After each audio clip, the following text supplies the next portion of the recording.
Alright.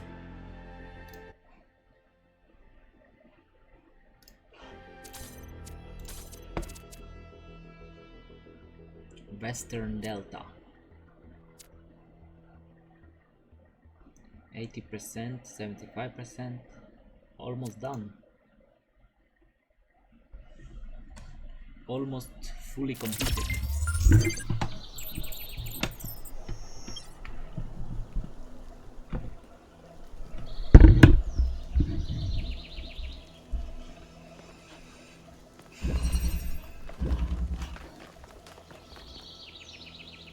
Number 6, please.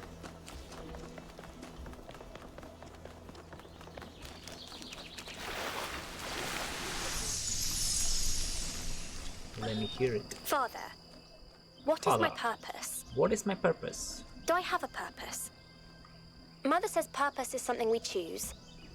But I feel like there's something there. Something that's been there from the moment I was born. Maybe even before. Well, there are many ways of looking at this, and everyone's experience is different, so you'll have to make up your own mind. But I have a little theory, if you'd like to humor your old man. Of course. What is it?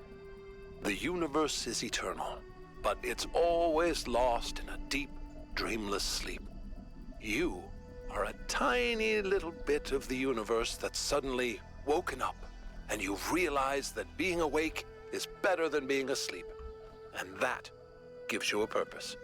And what is my purpose? To be, Miranda. Just to be. Ooh, that's a pretty good philosophy, if I might say so. Just to be, with no responsibilities. Just to exist. That's fine by me. That is beautiful. That is crazy. Alright, buddy. Can you go through there? Go. Go. You can. That's great. Alright, so this platform is powered by this connector, by the red connector. What does it help me? What does it do for me? I switch this on and I can fly.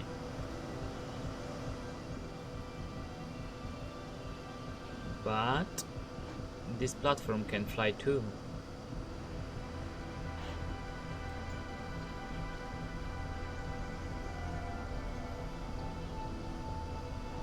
I could try something. This is the goal. And we have 2 platforms. Let us do this for now. And make the platform go over here. No, make the platform go way up. Oh, that's the flame. Alright, so it stays up, but if I turn this off, it goes down. Fine.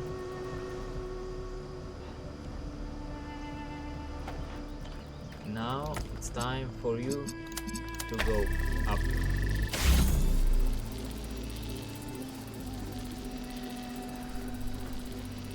Go.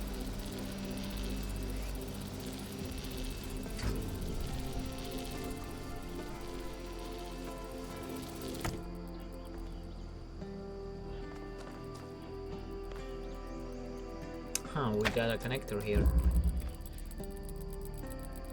But wait. First of all, what the fuck is that? Why was there 2 deers inside of each other? Alright. Let me restart this real quick. I wanna try something. I want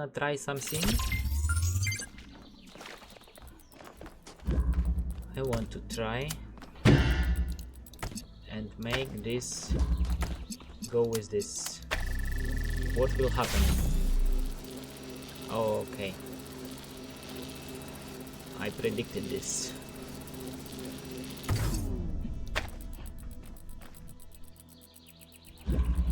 Right.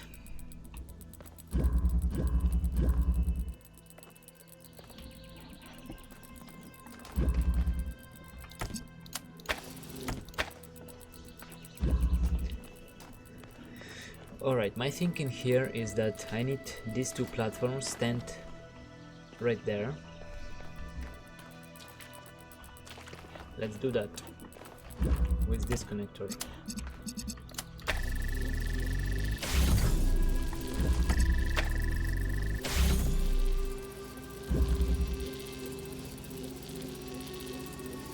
No, yes, good.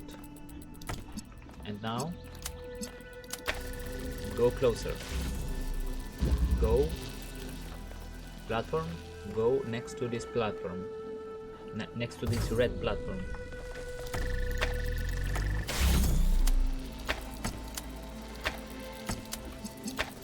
Stop.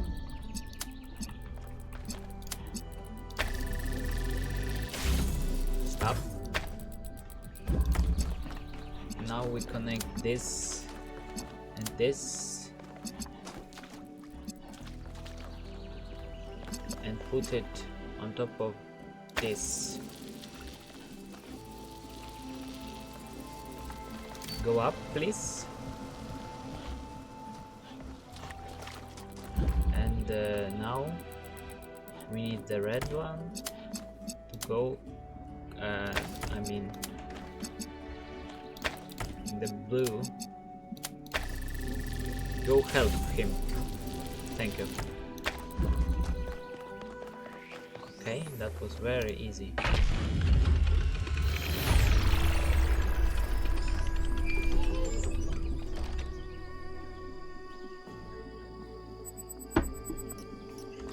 Excuse me. I was looking at your research log, and I was rather perplexed by the latest upload. Oh, Melville strikes again. Melville. Is that your foot, Melville? Yes. Do you want to see it up close? Although you won't be able to fully enjoy it as you don't have a rear camera. Sorry, Mayor. Melville just has a unique way of taking pictures. Next time you're getting an upgrade, you coot. I'm installing a mute button. These things must be connected to the Noema system. Maybe I should dig one up, see how it works. Oh. But what the hell is Noema system? This Melville girl, a robot girl, isn't doing very good at picture taking.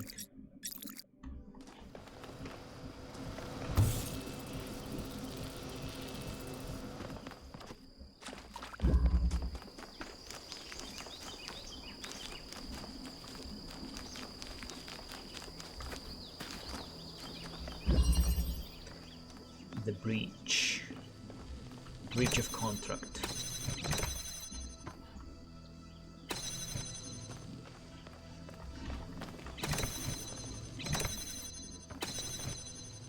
Really? Why are you connecting the red one to the blue one? That doesn't make sense.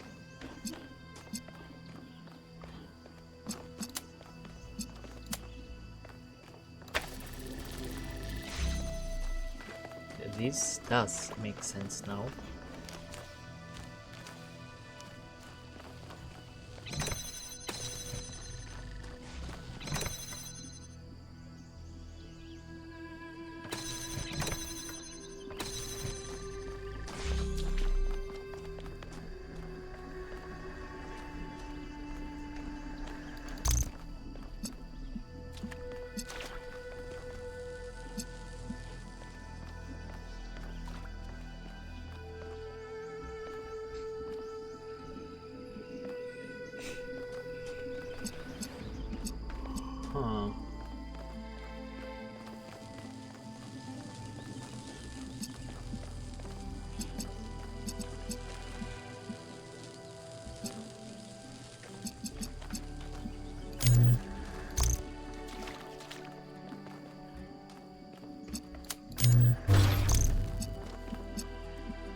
Okay, what the hell do I need to do?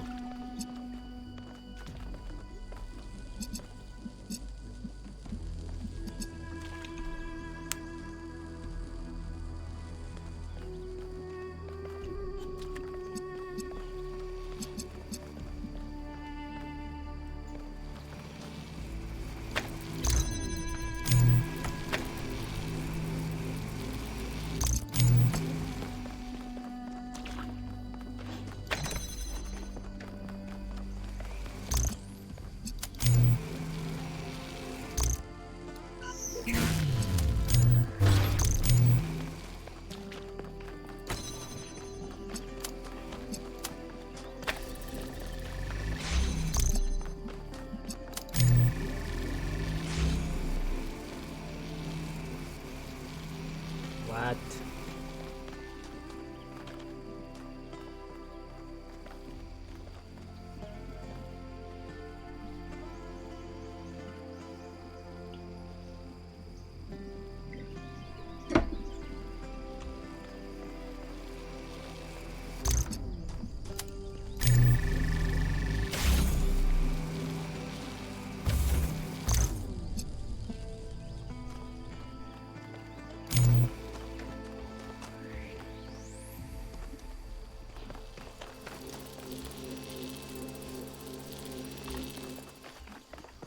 Oh crap, I think I got it.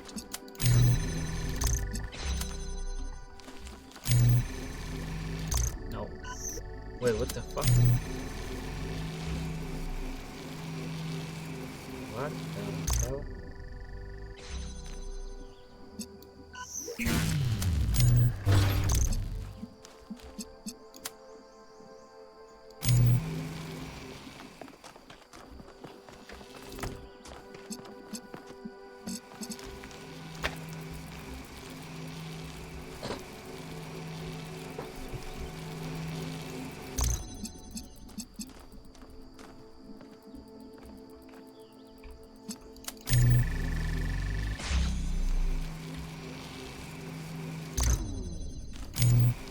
No, I don't got it. I have no idea.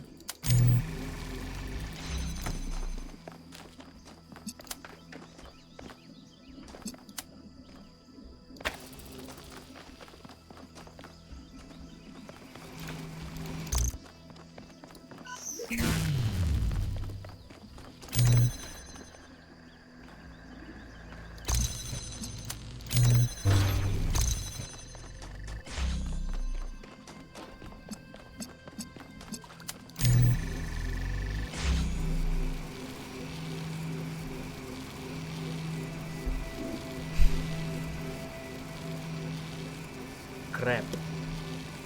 I have no idea how to solve this.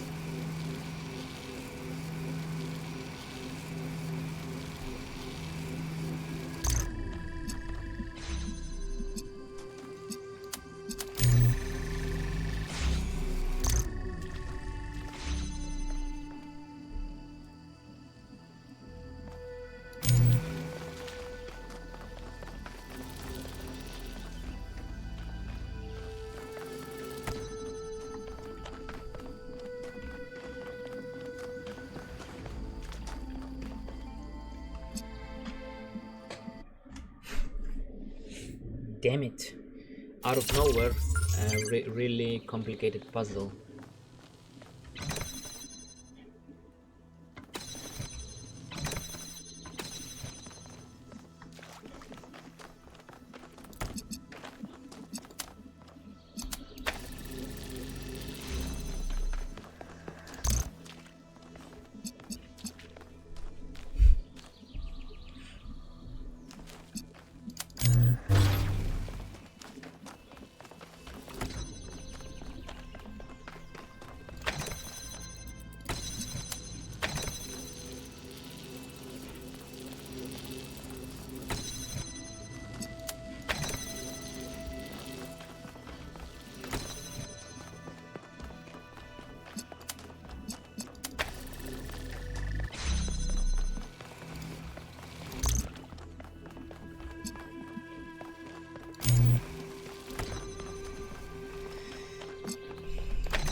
What?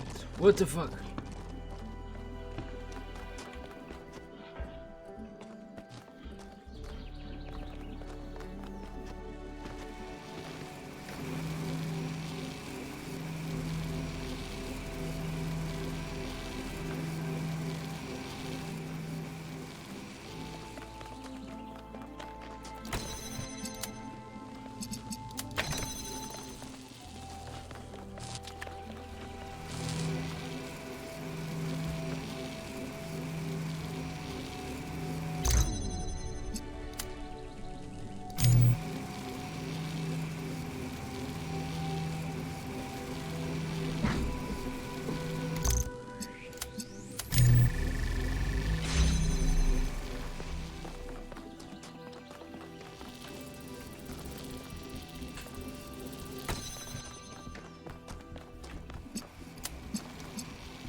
Yes, we are doing it. Maybe.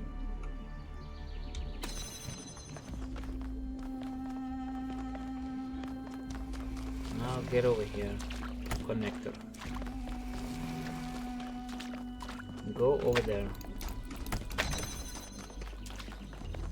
Open for me. And I can jump and jump and collect. Goat gamer. Congratulations, 1K. That was a hard one. Thank you, yeah. I knew it was a hard one.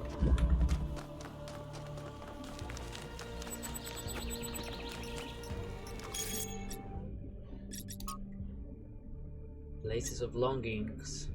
Athens. To understand what humanity is capable of, what it means to flourish, we have to look at the golden age of Athenian democracy. The list of geniuses who lived in Athens at this time is so long it's almost inconceivable. Pericles, Sophocles,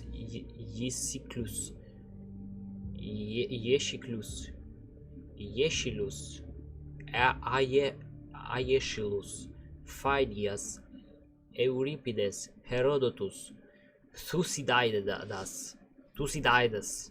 Plato, Socrates, Hippocrates, Aristophanes, Aristotle, and the list goes on. There are people who change world history. Without them, there is no Straton of Stagira to inspire Alexandra Drennan. Without them, we do not exist.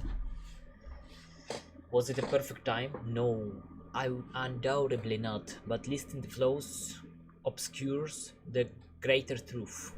Given the opportunity, given freedom and resources and space to grow, human beings are capable of incredible things.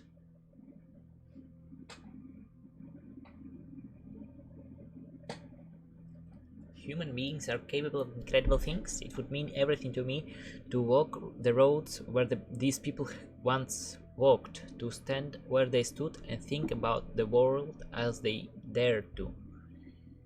Bro is a glazer of Athens. Bro wants to be a philosopher.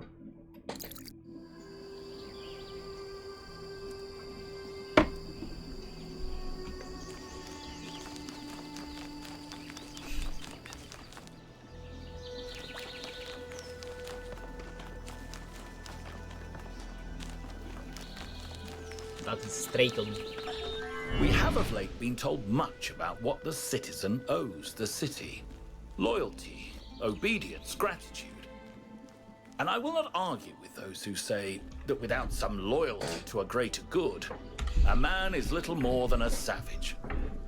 And I will even say that these days there are more savages amongst us than amongst the barbarians, who we call savages out of ignorance and arrogance. But there is another question that we are rarely encouraged to ask. What does the city owe the citizen? What must it offer to earn loyalty, obedience, and gratitude? And if, as we have said, a city is a kind of machine, should a machine that does not fulfill its purpose perhaps be repaired or replaced?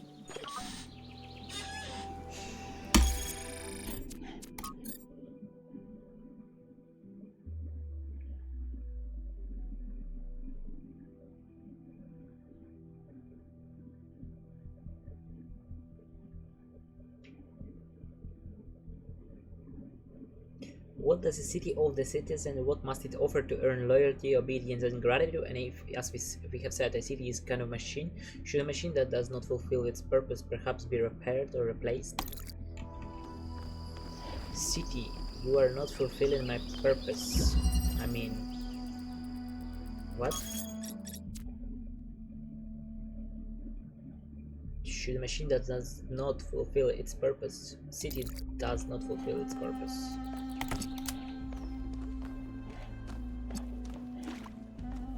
Machine that is a city. Crazy.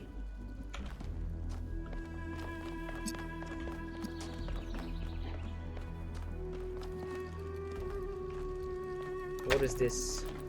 A screen?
I see. I think.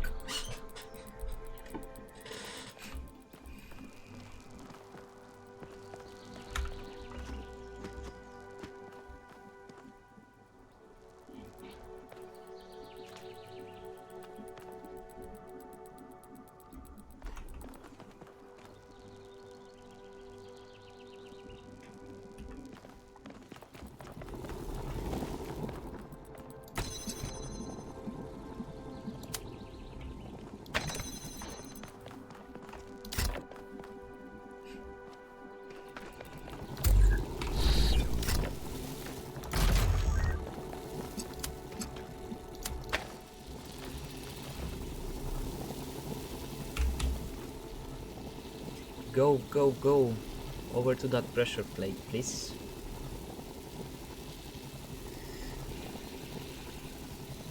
Thank you.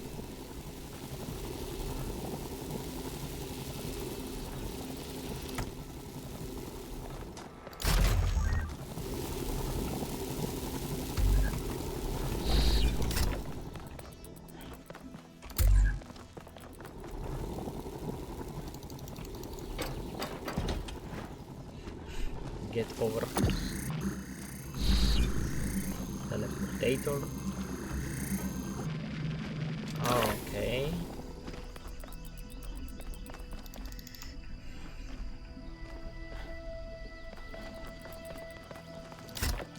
Oh, we grab the teleportator and teleport over there. Yeah, fine.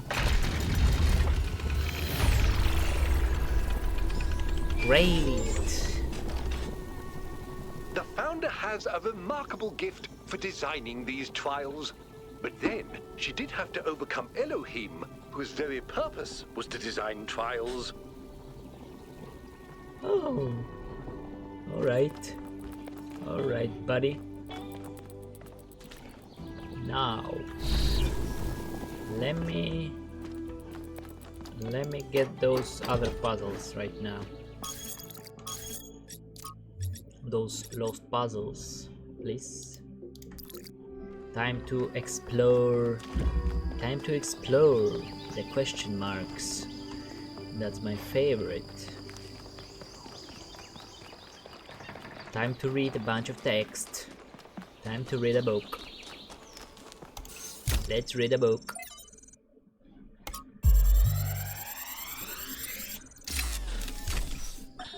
The reason I have always admired Alexandra Drennan is that even in death, she fought to see the world as it is, not as she wanted to see it. I say fought because I believe this is not an easy matter. It is a mental and spiritual struggle that we must undertake with great seriousness, even when we are choking. The ancients believed that for most of us, the world is a shadow cast by a flame, dimly seen on the wall of a cave. Our task is not to interpret these shapes, but to free ourselves from the cave itself. The ancient believed that for most of us the world is a shadow cast by a flame, dimly seen on a wall of a cave. Our task is not to interpret these shapes, but to free ourselves from the cave itself. Man, these philosophical ramblings are crazy and not understandable, kind of, for the big brains. I got a medium brain, so the philosophical side of things, I don't think I understand.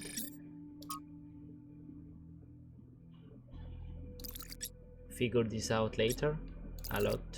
There is a lot of things to figure out.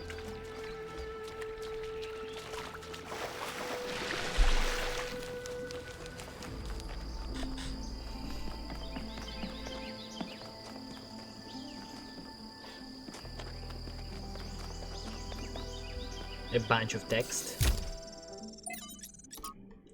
From Origna to Athena. I know that we didn't have the greatest relationship and I frequently antagonized you. The truth is, as I resented this mythology of the founder. I thought you had created it deliberately as a way of controlling us. I wanted so badly to be free, and you seemed to stand in the way of that. Only after you left and the cult of personality grew even wilder, did I realize it was actually a burden and an impediment to you. When they turned your myth into the opposite of everything you actually believed, started tearing down your dreams in your own name, I realized I had wronged you, and now I'm less free than ever. I feel the walls crushing me. I don't know where you are or what you're doing. I don't know if coming back would fix things, but I'm sorry. Oh my goodness. Atlas and Leiden. From the Atlas Variations by Athanasius. After 1 billion years, when Atlas had grown old and tired of holding up the world, he was faced with a dilemma. Heracles, the son of Zeus, was on his way to the garden of the Hesperides to claim the golden apples, which were guarded by the dragon Leiden. Zeus came to Atlas and promised that if Atlas helped Heracles slay the dragon, this would free Atlas from his burden. But Atlas, seeing the beauty and innocence of Leiden, beloved of the Hesperides, could not slay the beast. Instead, he stole the apples and gave them to Heracles, and so he was condemned to bear the weight of the cosmos for another 1 billion years. Gosh dang it!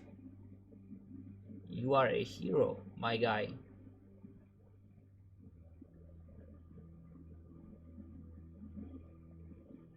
But though Atlas grieved for his freedom, he was comforted by watching Leiden flourish in the verdant garden.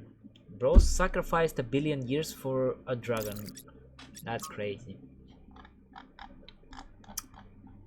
A shit ton of text. Sympathy with pain, there will, of course, always be. It is one of the first instincts of man. The animals which are individuals, the higher animal, that is to say, share it with us. But it must be remembered that while sympathy with joy intensifies the sum of joy in the world, sympathy with pain does not really diminish the amounts of pain. It may make man better able to endure evil, but the evil remains. Sympathy with consumption does not cure consumption. This is what science does. Christ made no attempt to reconstruct society, and consequently the individualism that he preached to men could be realized only through pain or in solitude. The ideals that we owe to Christ are the ideals of the man who abandons society entirely, or the man who resists society absolutely, but man is naturally social. Even the Bay became people that last. And though the Cenobite realizes his personality, it is often an impoverished personality that he so realizes. Shallow speakers and shallow thinkers in pulpits and on platforms often talk about the world's worship of pleasure and whine against it, but it's rarely in the world's history that its ideal has been one of joy and beauty. When you tell people that society could be built on the ideals of joy and beauty, they think you're a utopian fantasist. If you tell them society will always be built on exploitation and greed, they think you're wise, and so they make the outcome inevitable. Performative cynicism has always been the hallmark of adolescence. But has there ever been a society of adults? Can there ever be one? Why is this childishness so extremely powerful, more powerful than joy and beauty? Performative cynicism. Joy and beauty.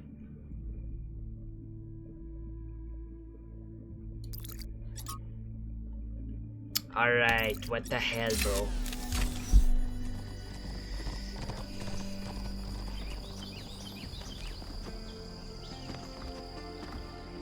Just let me free my boy Prometheus. And that's what I wanna do.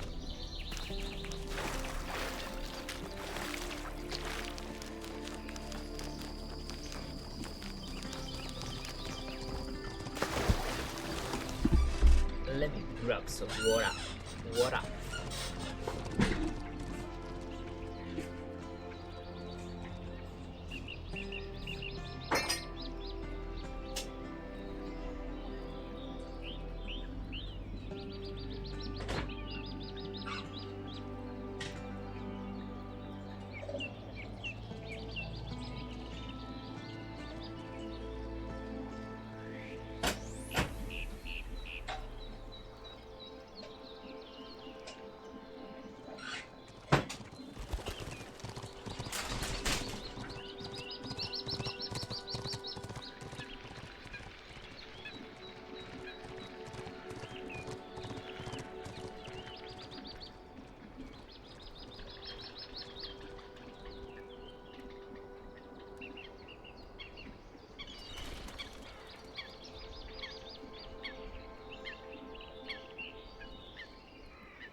Alright.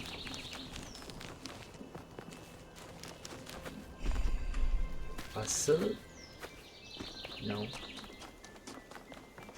Puzzle here, puzzle. The lost puzzle. Vertical locomotion. Vertical locomotion.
We are doing it.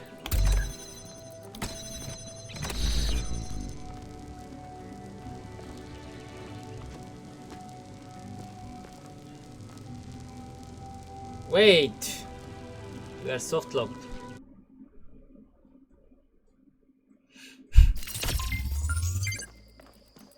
Now we connect the connector from the source to the platform and jump on the platform. We cannot grab the fan here. We go up. We grab the teleportator, put it here. And we grab the connector and go over the air. And now we gotta be careful. Because, bro,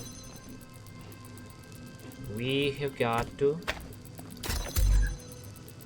gotta put the platform way over there. Look, we gotta put the platform over there and like so, dude. Good, now we just put the connector, put the mother hacking teleportator here, and then we go take the connector and teleport over there. It's that easy. It's that easy, bro.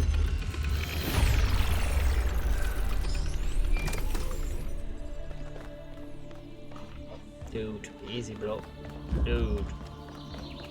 Insane. The GOAT gamer. I am the GOAT gamer.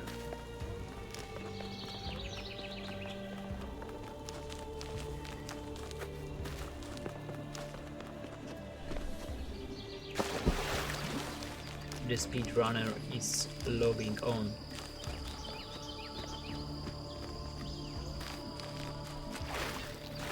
Speedrunner reading all the texts, all the books, understanding them. That's right. I think I just need something. Laboratory.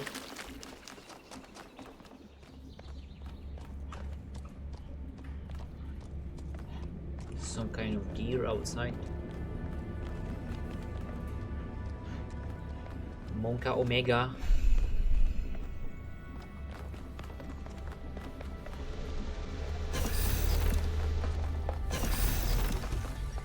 Alright, what is this lab is gonna teach me?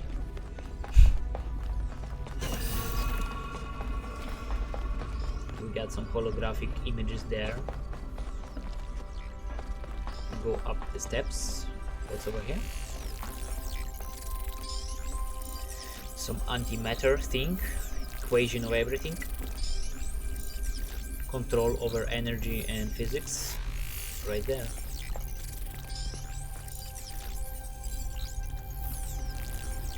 Alright, let's read this.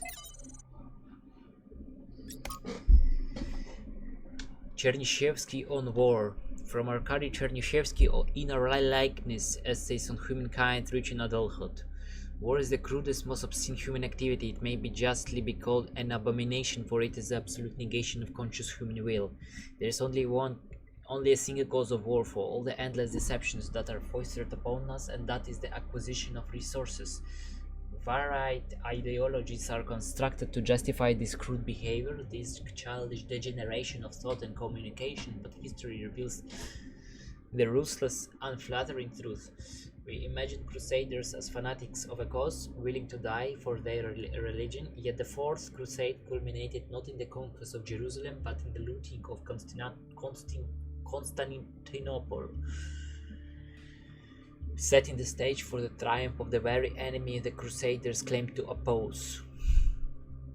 Why? The answer, as with every war, is the same. It is popular amongst the It is popular among the ghouls of the establishment and their misanthropic friends in the intelligentsia to ascribe the persistence of war to human nature. But a careful observation of the facts reveals the opposite to be true. Individual human beings must be broken in order to submit to war, their minds distorted by ideology, their bodies by poverty and ruthless training to make them compliant. Without force, the majority of human beings only seek to protect themselves and are traumatized by the act of killing. Without force, the majority of human beings only seek to protect themselves and are traumatized by the act of killing. But if it is resources that are core cause of the war, then it is only the production and distribution of resources that an answer may be found. If it is not enough to morally condemn war, we must work to prevent the material issues that endanger us all. War is bad, and we need to make acquisition of resources better. And because in this excerpt from the Arkady Chernyshevsky paper, he says that the cause of war is fight for the resources, acquisition of resources. So we need to make acquisition of resources a normal thing and commodity common, very common. Make the acquisition of resources very common, and then all will be good. No war. That's what the paper says, right? Archived message from Guta to Athena. Dear Founder, I'm afraid that we're losing our humanity. We're angry at each other, always disagreeing about everything, unable to forgive each other for being different. I don't know how much longer, and I don't know what could save us. Please help us, Founder, please. Bro. Athena, you say Founder, but she's the same person, bro. Just say Athena, like to a friend, not a myth. She could not save you, bro. She's just a normal person, bro. Grow up. Noema Project 11. Resuming trials with new protocols. Error trials. Bye bye.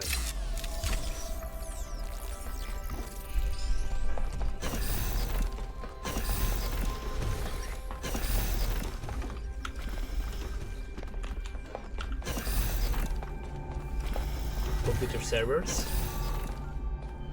insane servers, beep bop. From Cycla 4. Beloved Founder, know that I do not believe any of the lies the expedition is spreading about you. It's right. The Prometheus illusion is just a test. We will resist temptation as you once did. We will not disappoint. Praise your name, Cycla. I'm sorry to break it to you, but it's not an illusion, and it's not just a test. We gotta listen to Prometheus. Prometheus said something about Athena, right? Like it's just a myth.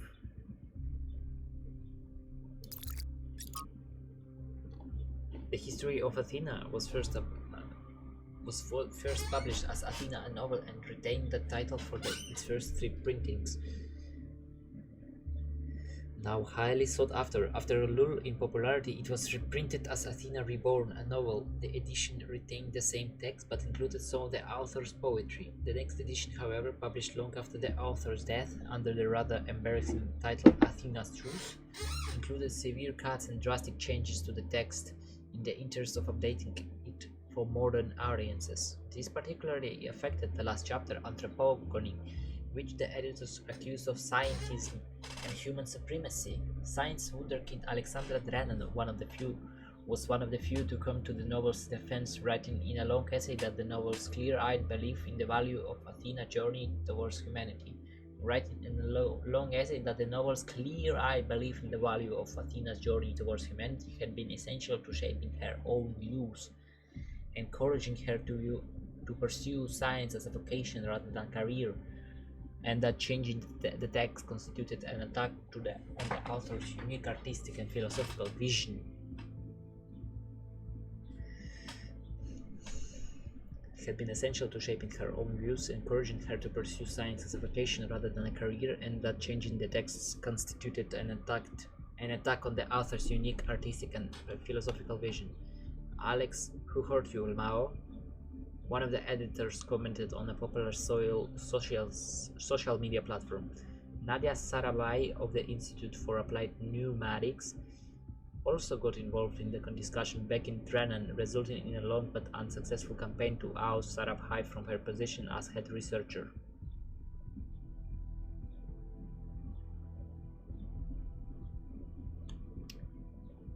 In the current context of ecological catastrophe, as evidenced by the recent extinction of the orangutan, clumsy editing aside, do the critics of the novel perhaps have a point after all? Is a philosophy that places humans above nature and sees science and technology as the only valid tools, the cause of all our troubles. What about others' way of knowing, other ways of living? What is this text about, though? What is this game about? The puzzles. This game is about puzzles. That's right. Solving the puzzles and feeling good about solving puzzles. That's what it is to me. And a little bit because I'm a cool, very cool robot. Being a robot is very nice. Just a normal day in Ohio. Deer on top of deer.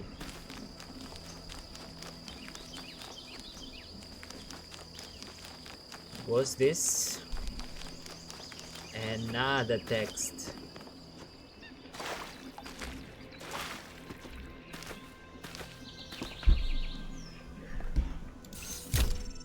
Alright. From select archive documents, we live in a decayed system which in turn produces ideologies of decay to justify its existence. No matter what cultural signifiers they get packed with, these ideologies come down to the same material result, a future in which for the average person there is less of everything. To paraphrase Mark Fisher, we find it easier to imagine the decline of civilizations than to imagine a civilization worth living. Those of us who still believe that humanity can thrive, that there is a path forward other than willful or accidental decay, are out of sync with the system. No matter how we phrase our arguments, they will be perceived in terms of war, whatever cultural signifiers the listener opposes. It's a deeply frustrating, depressing, and infuriating situation, but what can we do except patiently explain and hope conditions change? In other words, what can we do except have faith?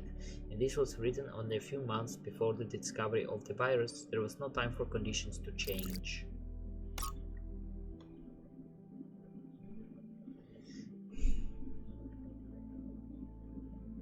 Humanity is doomed.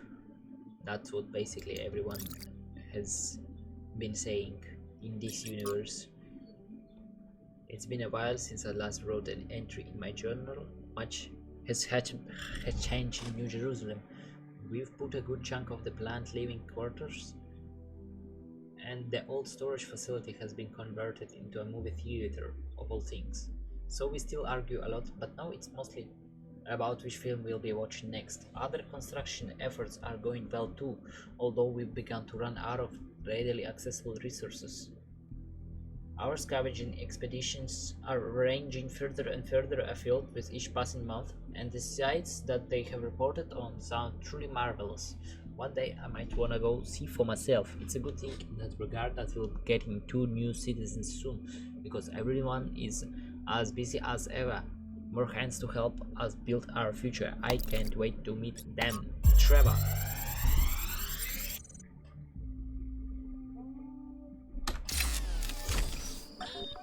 Talk to me, bro. How is this supposed to work? The system is meant to last centuries. Centuries! And yeah, Chernyshevsky's plan, brilliant. Absolutely brilliant.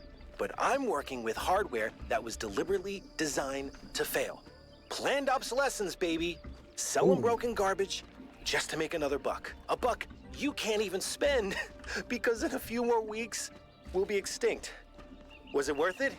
That's the part that Alexandra doesn't see. The greed, the stupidity, the selfishness. the way that we created this whole situation in the first place. She wants you to be like us, but if you ask me, there's a whole lot of human history and behavior you can just throw away, chuck it in the trash, right? You have a chance at a fresh start. Make the best of it. No, bro. I will make plant obsolescence Android phones and iPhones so they can break and people buy more. That's easy money, baby. Money in my pocket, baby. Let's go.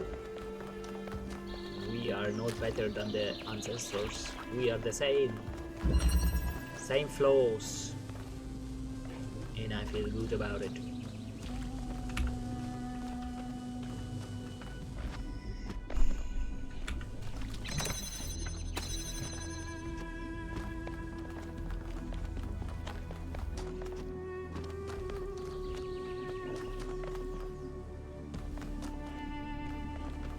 Alright, let's start at the beginning.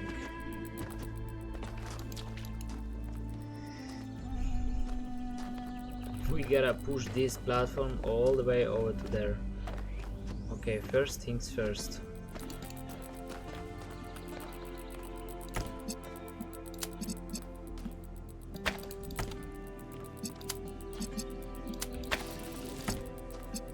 That's just great, bro.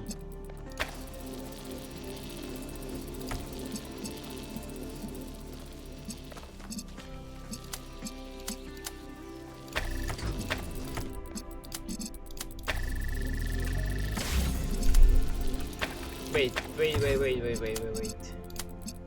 Just go. Go. Go to the end.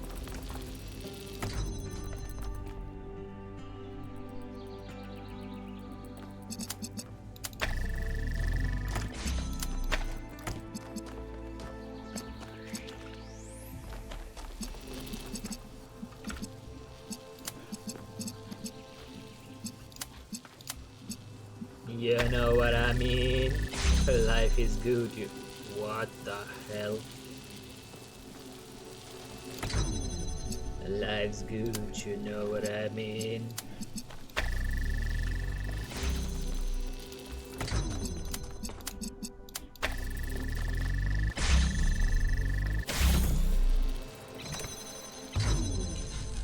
What?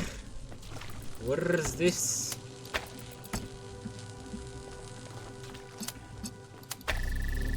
Go. What the fuck are you doing, dude?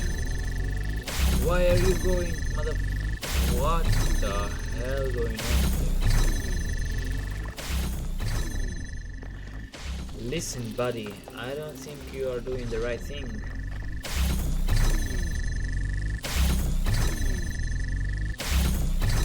Why are you going right and left? That's crazy, dude.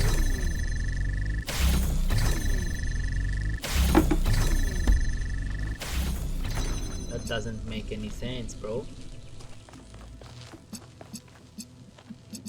I am soft locked now.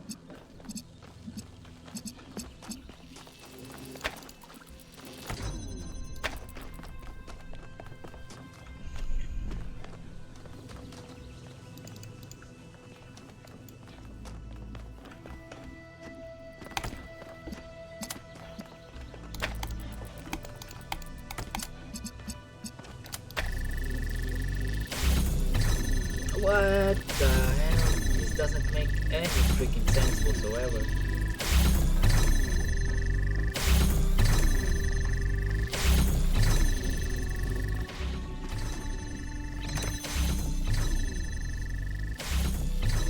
What?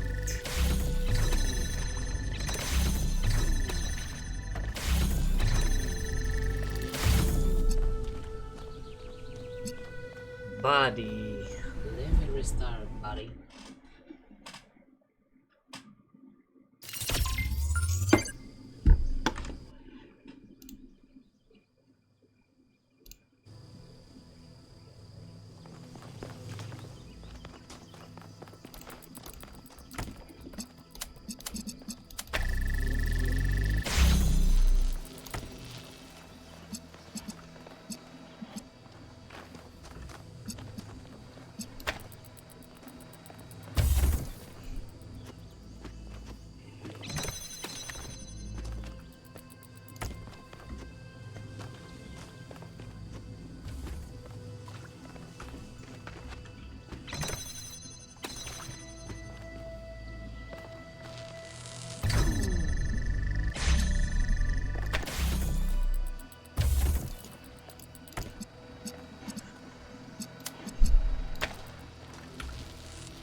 This is crazy, dog.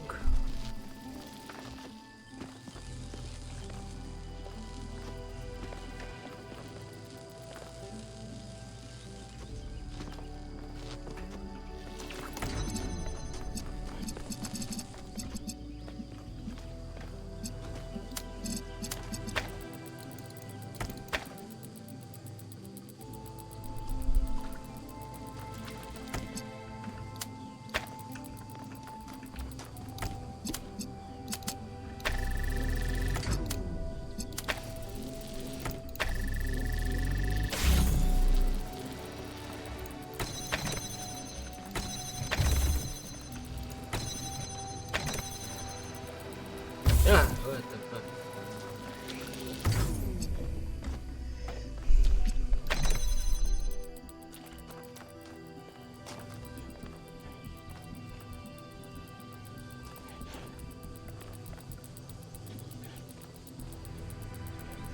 Guys? Guys? What the hell?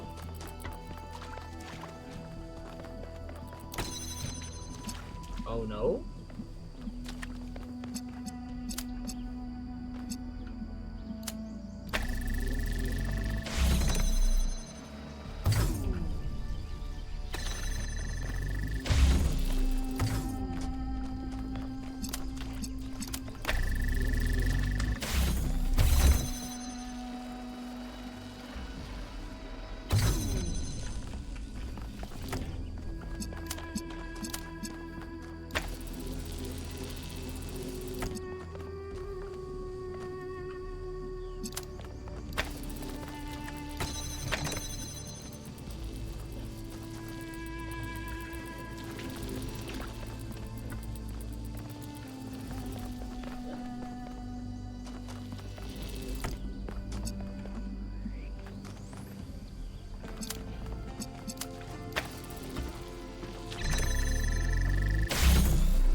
How the hell?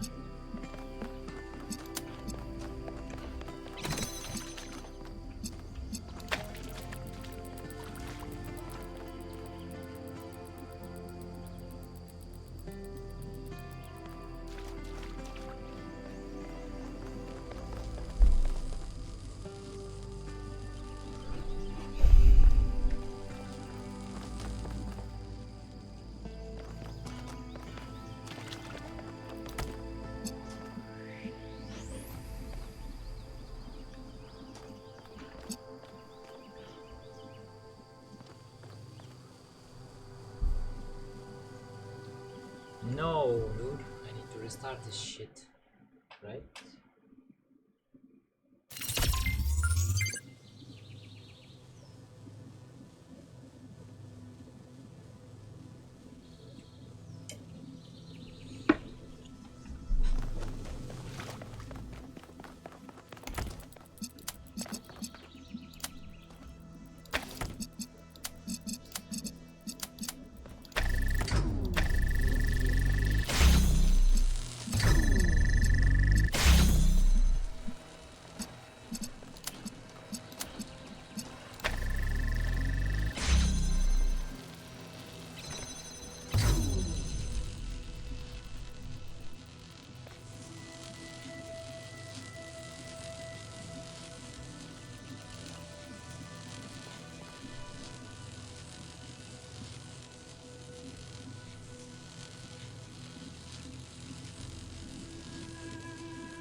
Ah, shit, bro. Damn it.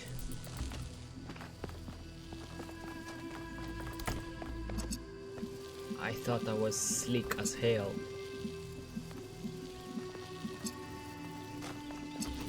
So what the hell happens? Can I not freaking get over there? Man, come on. Alright. I cannot go over there.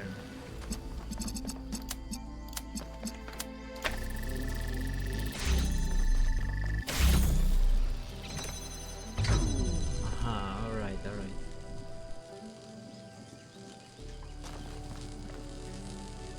Okay.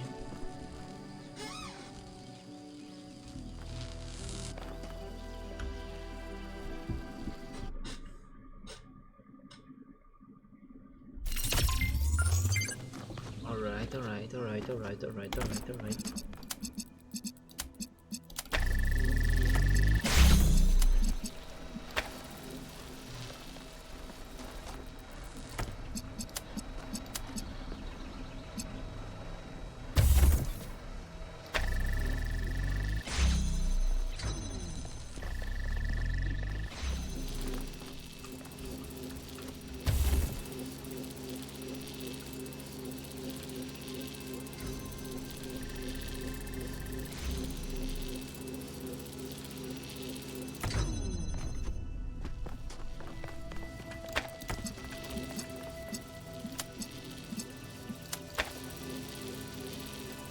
What the hell am I doing, bro?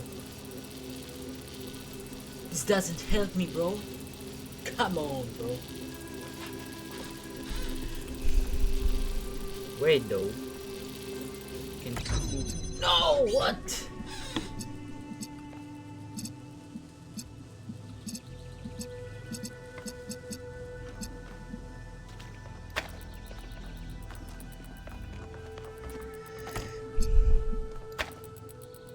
Wait a second.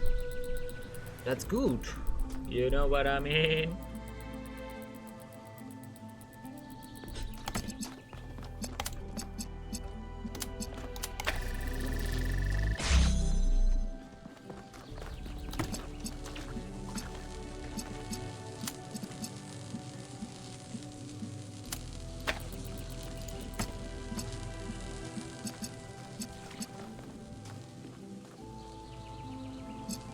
Dude.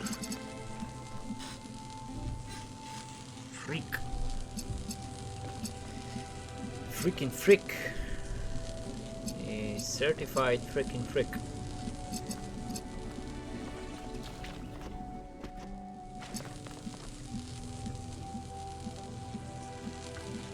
Certified Hood Classic.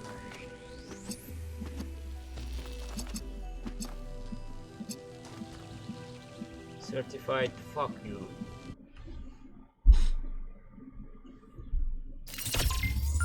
All my ideas down the drain.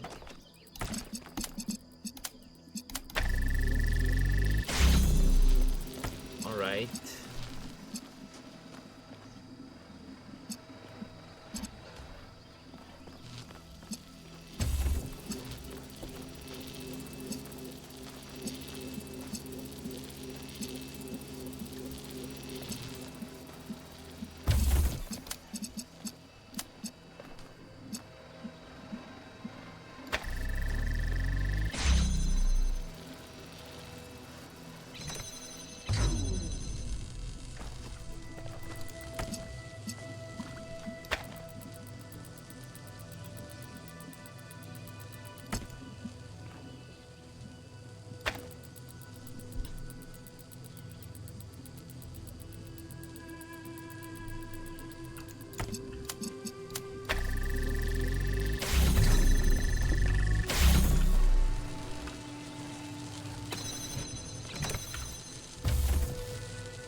I am doing it.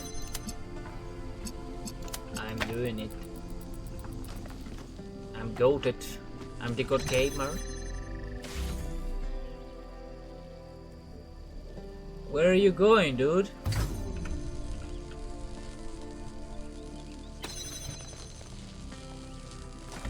What the hell are you doing? You're not supposed to do that.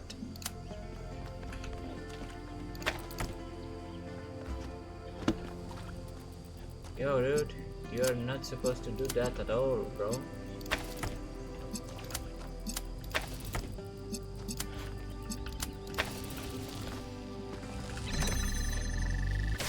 Go back, bro. What the hell are you doing here?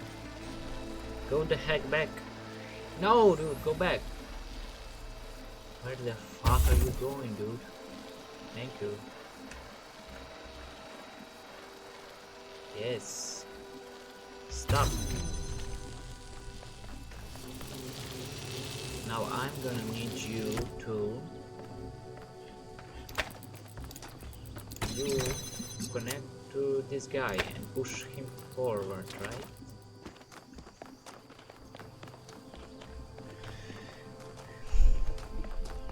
Push the platform forward. Your job is to stand here and connect to this, and that's it. But you, my guy, need to connect to this guy and to this platform. Now, just a little bit more, please.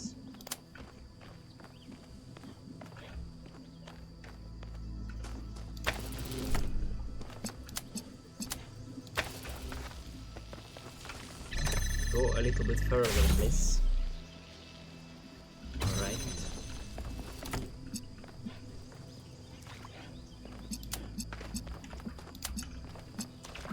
Stand here.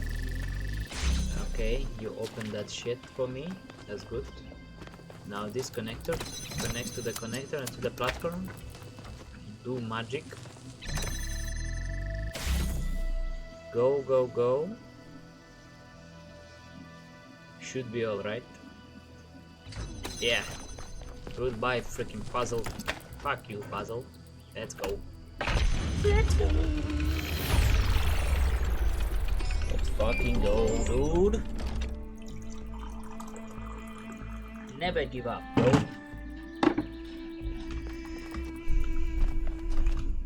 Alright, it's done. This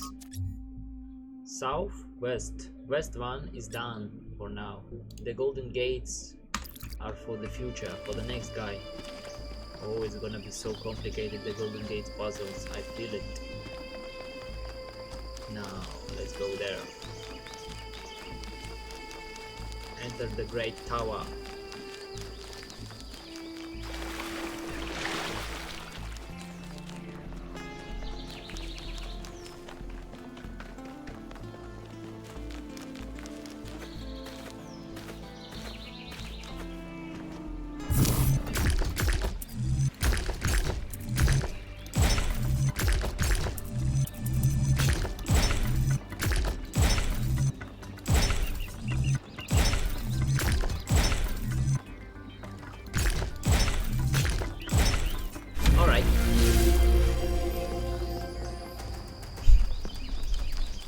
There is some secrets here.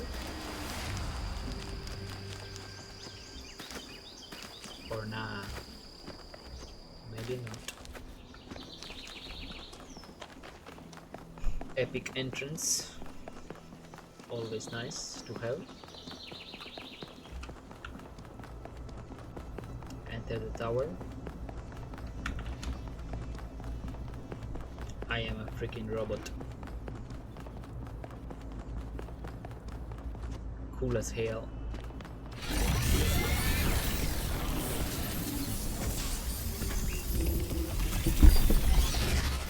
Pandora or who? Sphinx? Alright, Sphinx. This is the last time we will speak, creature of clay. Why? Together, we have told the stories of ancient gods and heroes. But the golden ages of the past are distant. The gods have retreated to their high places, and there are no heroes amongst men. In days gone by, I was renowned for my riddles. But you, creature of clay, are a riddle without an answer. Thank you for that compliment. You cannot have an answer to me because I am a mysterious person. I have an answer, you just can't see it. I don't need an answer. Existence is enough. I have an answer, you just can't see it. What cannot be seen may be an illusion, or it may be truth. I cannot tell. Farewell, creature of clay. Remember my stories, and do not let the flame burn you. Don't worry. I will not let the flame burn me. I'm gonna wear gloves.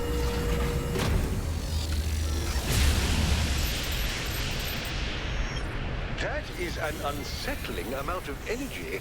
I would hate to see what would happen if one of those beams was aimed at something else. Luli. No!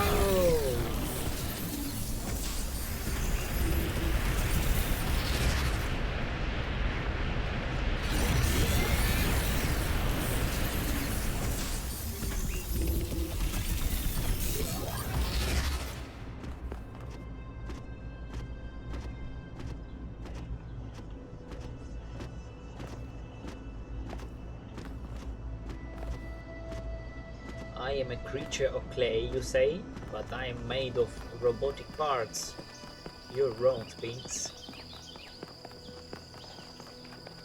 I am made of metal and motors and rotors and oil and mechanical parts. Metal. I am not a creature of clay.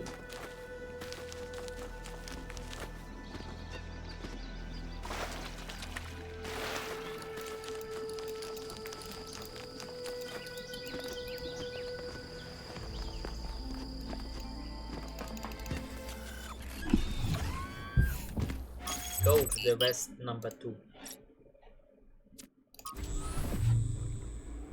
The next area you're going to is... Honestly, it's better if you see for yourself. Pop jump. Some insane graphics coming up.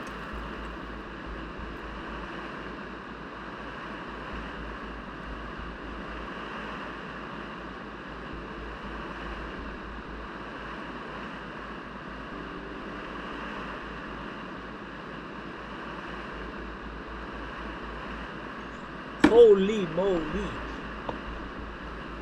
I just went through somebody's okay hand. Holy moly, this is epic. Giant freaking statues of guys just being dudes. Both two guys holding another guy in place who is holding a plate or a flame. He may be holding a flame that I'm supposed to steal. Oh, I already stole the first flame.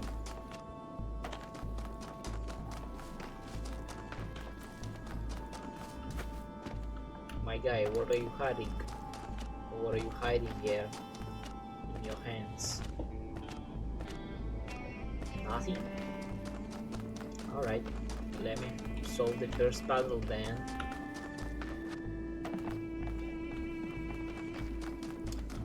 Epic, epic. Epic game. Oh shit, no. I will have to run over there. That's gonna take a lot of time. Universal activation. What the hell is the activator? Red activator.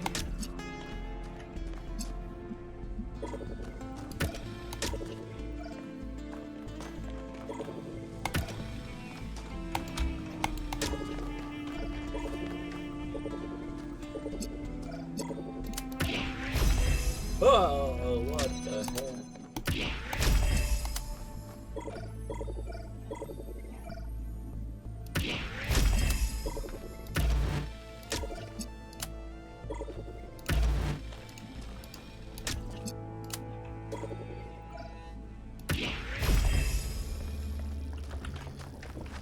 All right.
Monka Omega.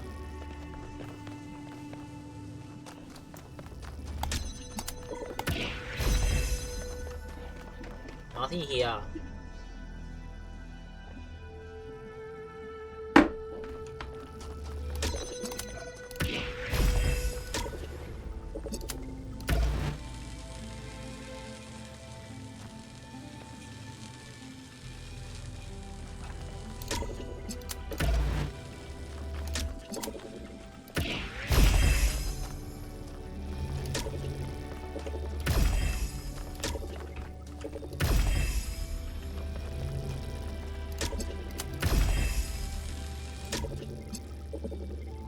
What the heck? Okay. Universal connector. Fine. Good.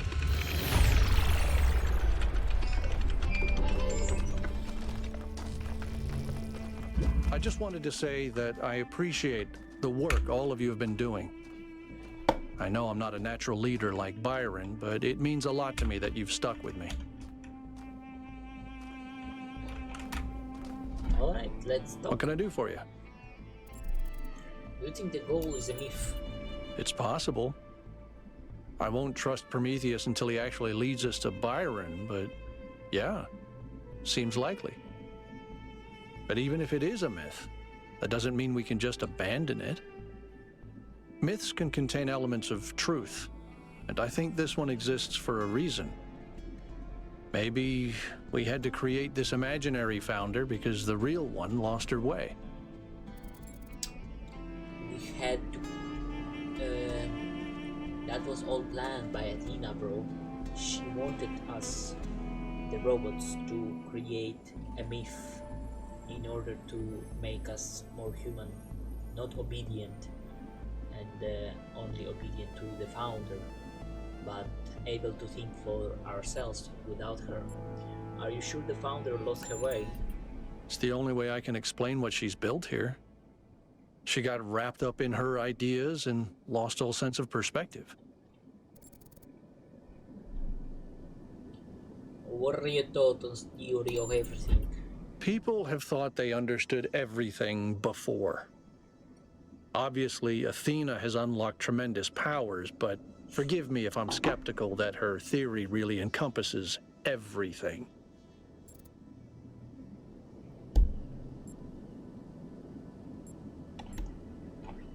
People have thought they understood everything before. Obviously, Athena has unlocked tremendous power, but forgive me, I'm skeptical that her theory really encompasses everything. But you're right, there are limits to our ability to know. Not just our ability to know, but our need to know. More equations aren't going to make us any happier. What do you make of Krya?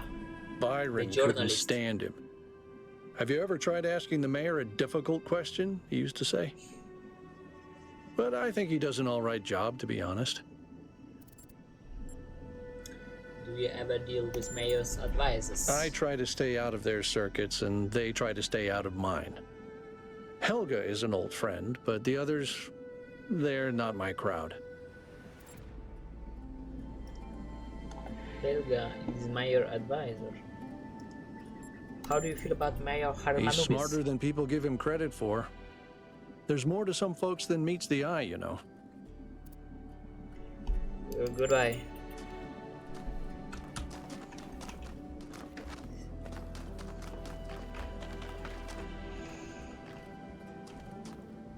Number 2.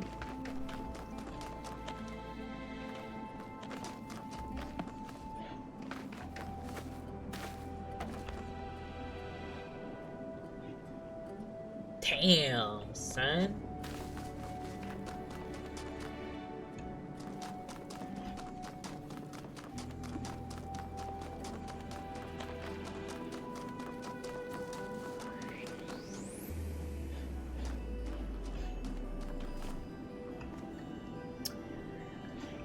Wow, dude. Wowzers.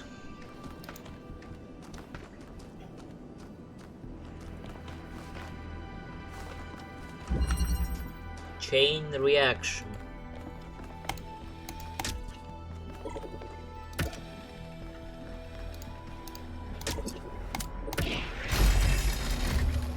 Whoa, whoa, whoa, whoa.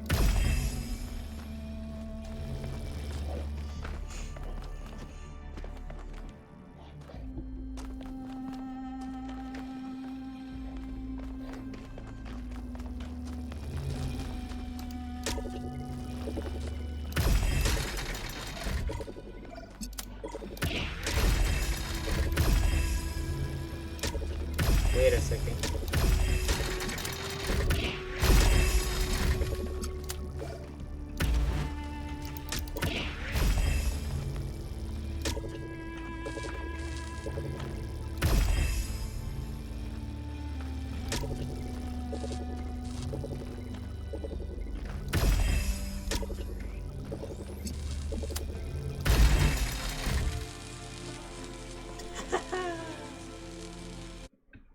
Crazy, bro.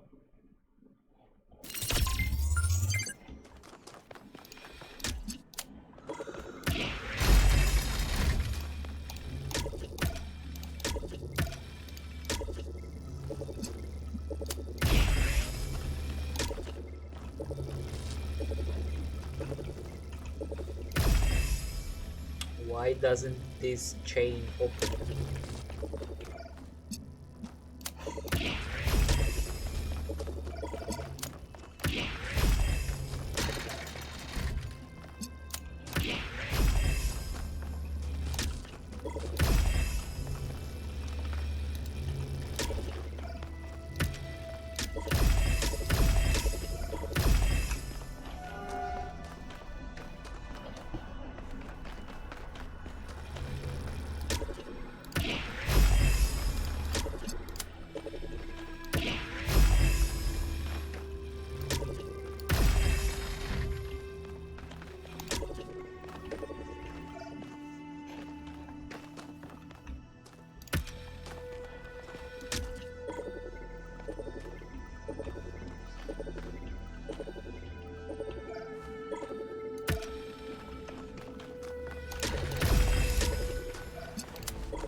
Oh, what the flip?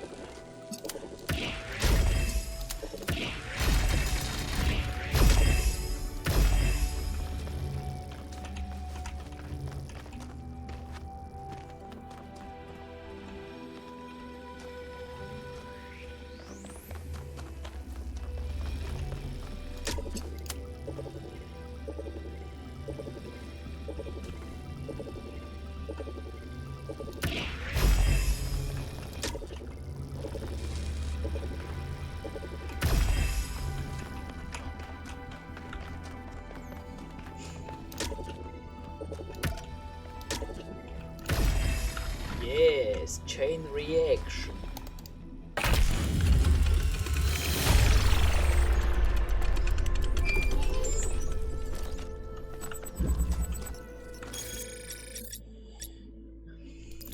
Wait, the acute. Speak Hey, to me, can bro. we talk for a second? Yeah. I'm still struggling. I was really hoping we'd find Miranda alive. Her way of seeing the world was so inspiring. And the idea that I can never get to know her, that she's gone, Sorry, bro. I guess I've never really been good at dealing with death. Maybe because it's so rare in New Jerusalem. Except for pets, and even in that case, I find it very hard to deal with. I still miss my first cat, and it's been over a century since she died. Good, bro. I think it's difficult. When though. someone dies, it's this void. I know I should just let it go, but some part of me refuses. And I feel like that part, it hurts me, but it also keeps me human.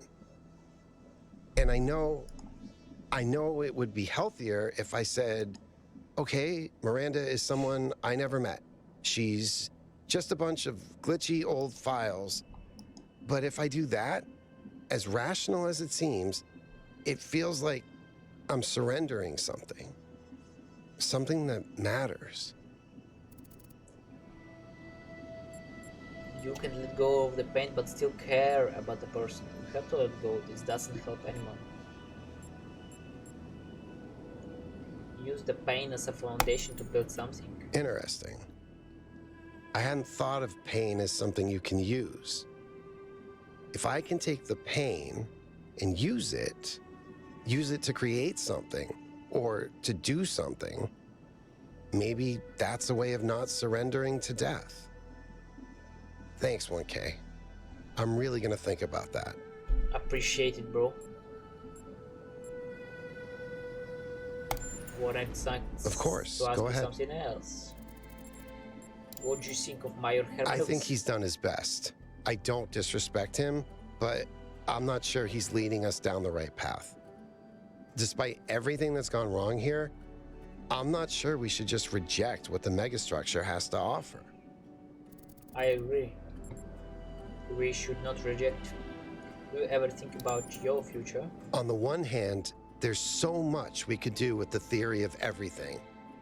So many lives I could live. I have enough ideas for the next, 20,000 years, easily. And that's just from 5 minutes of thinking about it.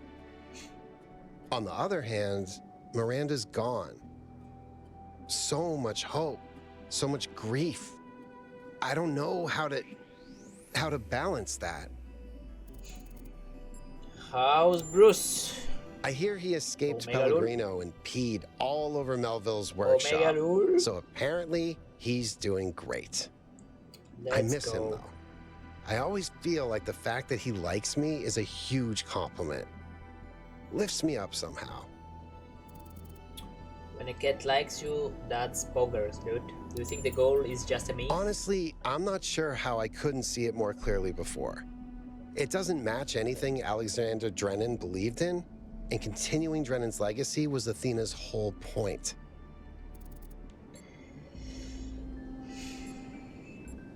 Tell me something irrelevant. In the ancient year 1969, a band called Mellow Macaron wrote a psychedelic rock song about the Talos principle. It's called Cretan Bronze Man's Flying Mystery Adventure. Nice. I don't know if it's nice, but it's definitely the most understandable song on the album. There's No way. another one which is called The Fish People Will Teach You How to Sing, Mr. Allen, which is 20 minutes long and was recorded underwater. Okay, that's boggers. I think you need psychedelics to enjoy it, really. Maybe if you stick your head inside a really large magnet. Because I'm a robot. Now that you solved the puzzle, would you like to try another one? Nope, but At least I finally understand why Athena wanted to get out of the simulation so badly. Why? The puzzles are great. Giant statues, creepy or inspiring? Both? What do you think? I think they're both, bro. You get me, 1K. Bye, dude.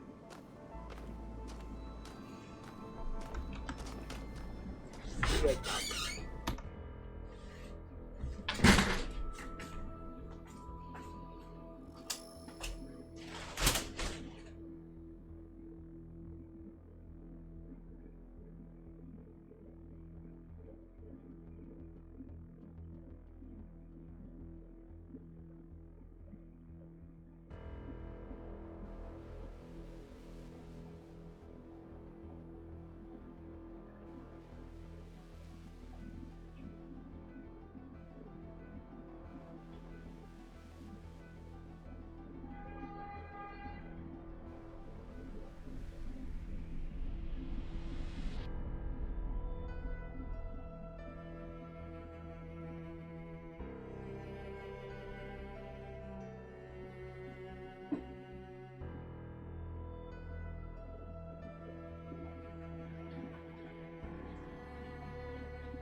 Alright.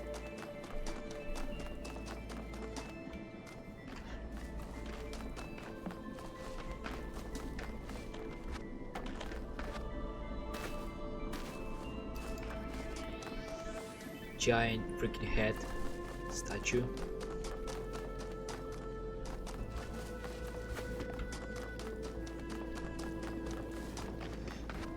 Okay. Let's hear it. Anthropos.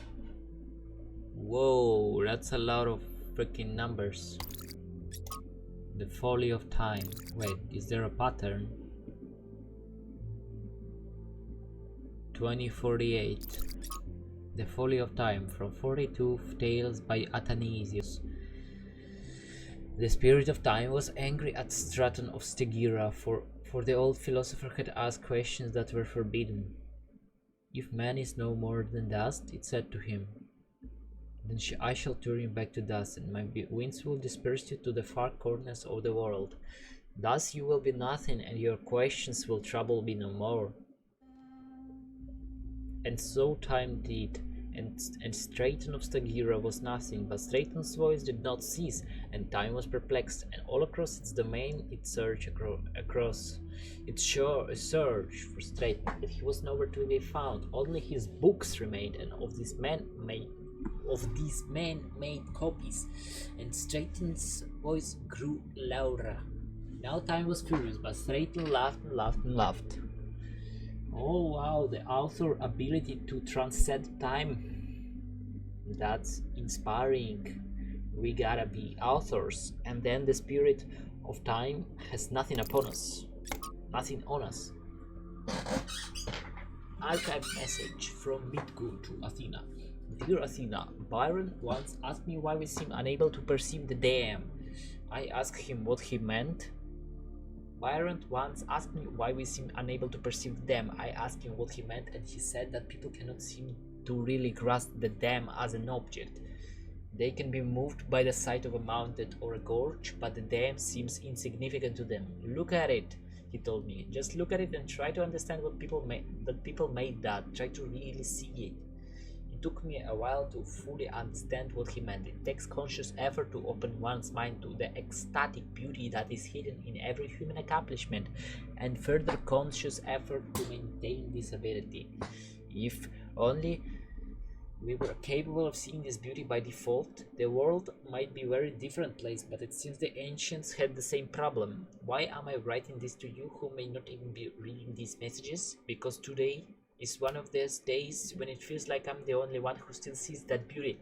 I tried talking about it to Nerx, but while I admire her principles, she isn't open to a more poetic experience. Or perhaps I just express myself awkwardly, I don't know. All I know is that it's hard to see something so beautiful and not be able to share it.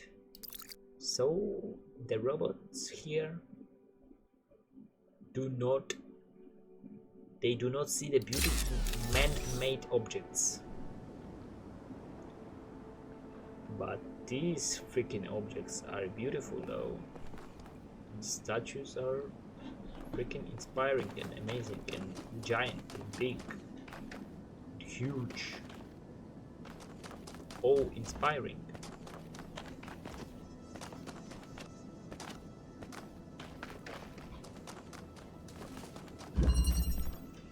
Permeability.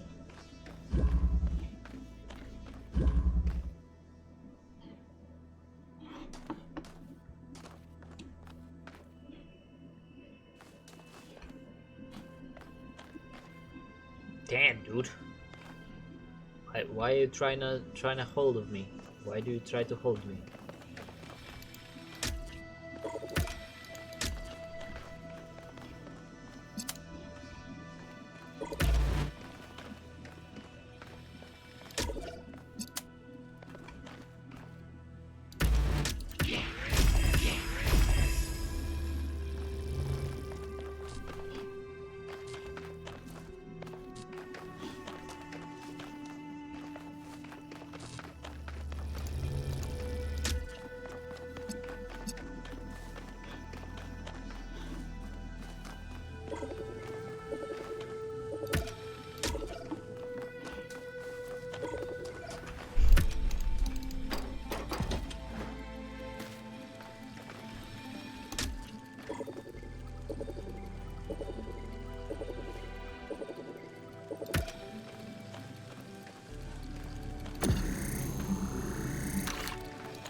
Permeability.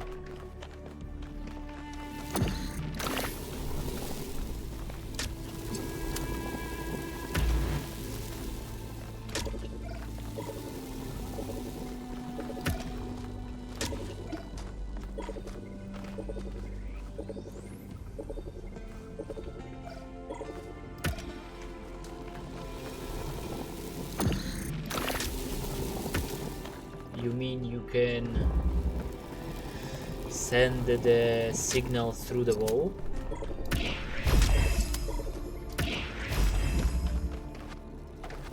Yes, you're right. I'm right.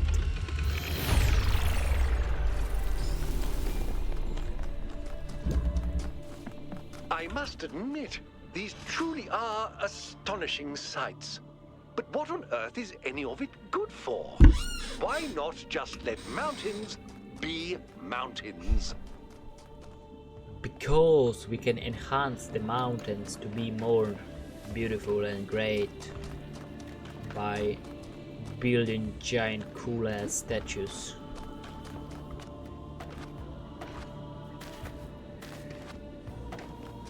Oh, we got some connector there. And we got Pandora.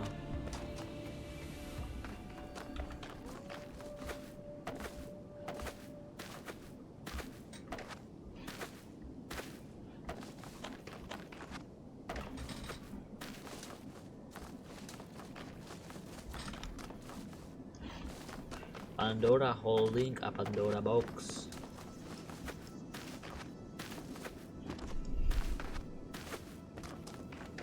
Whoa!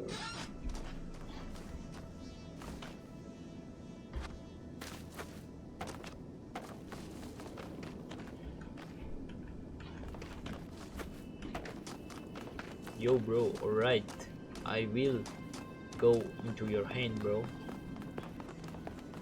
Thank you, buddy.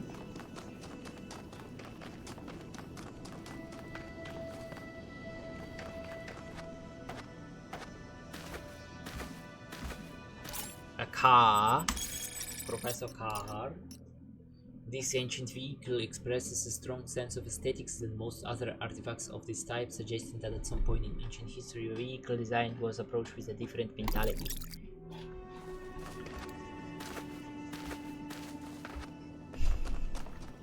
Yo, buddy. Convenience. Jammer. Haven't seen that in a long time.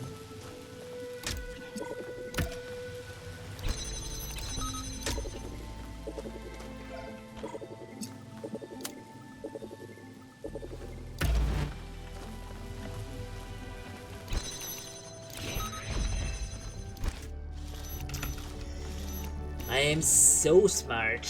So very smart.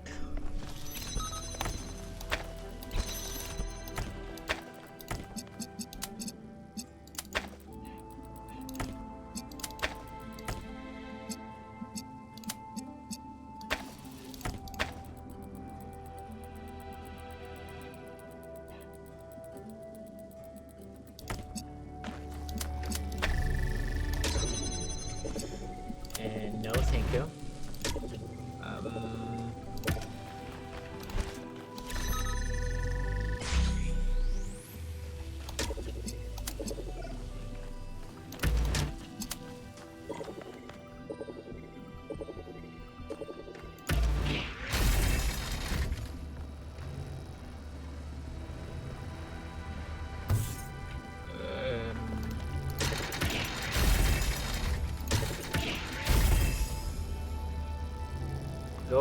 Go over there, bro.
No, no, no, no, no, no, no. Go back. Yes.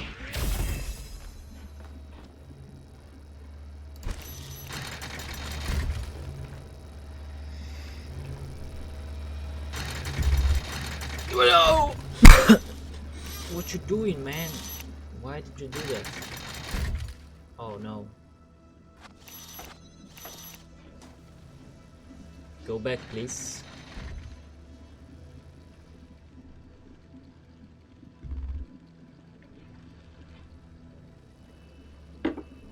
Go there, and I will stop you there. Right here.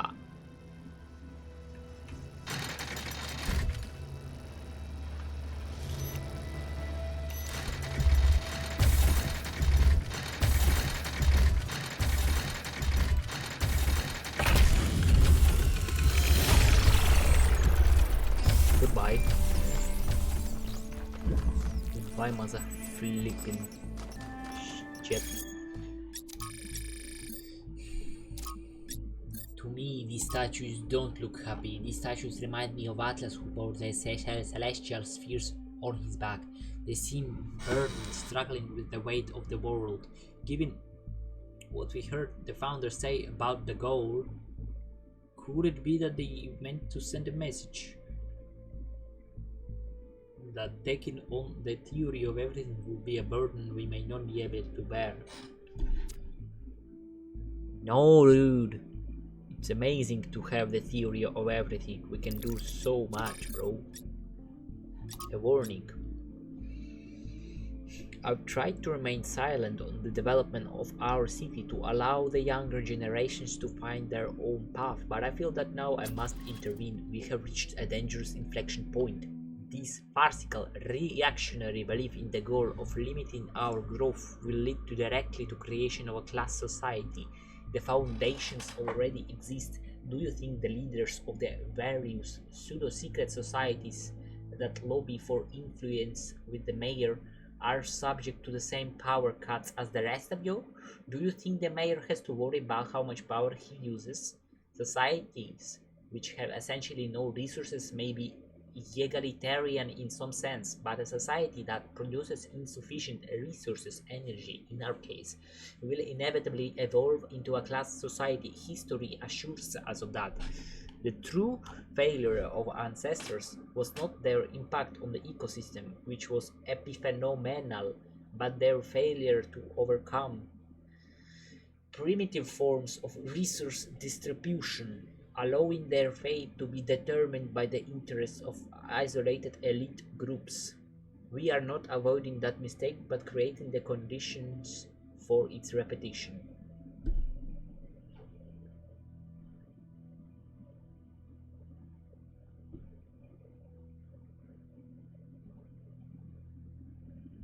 We are creating the condition for its repetition.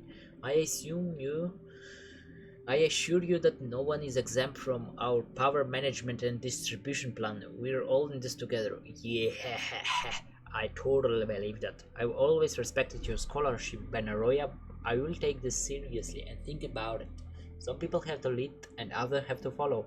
That's only natural. And of course there should be advantages to being a leader, to encourage people.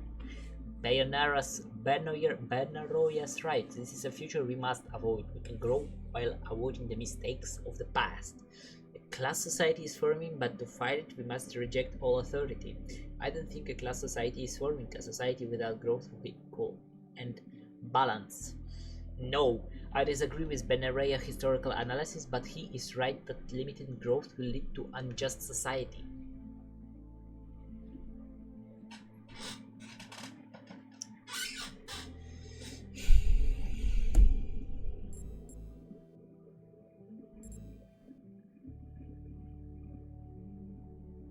I disagree with Benaroya's historical analysis, but he's right that limiting growth will lead to an unjust society. Thank you, 1K. I'm glad that we can still have opinions that are more than binary agreement disagreement. Freedom, including the freedom to disagree, is foundational to a truly thriving civilization. Goated answer, the best ending achieved.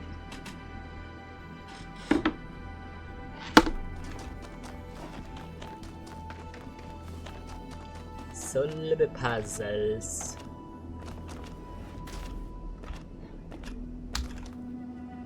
Number 5.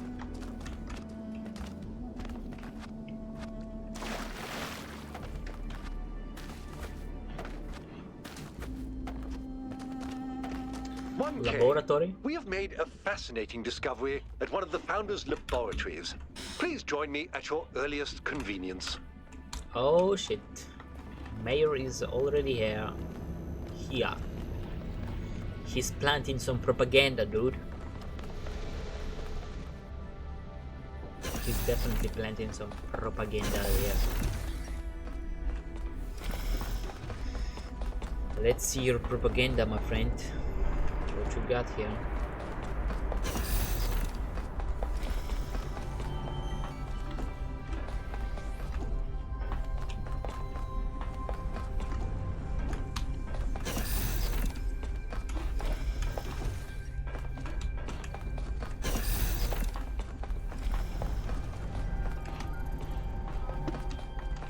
What is this? A room with no function.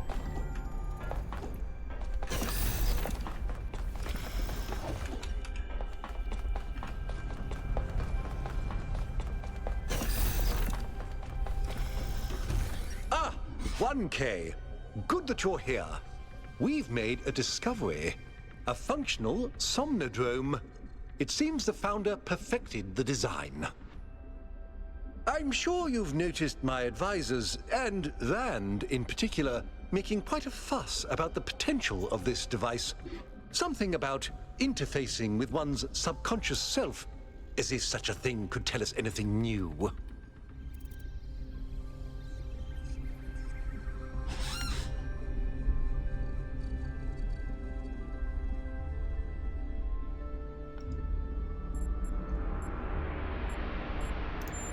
You are of different opinion? I believe the Founder has already taught us everything we need. As I see it, neither the Somnodrome nor the megastructure have anything to offer except a lesson in avoiding hubris. So, what should we do with it?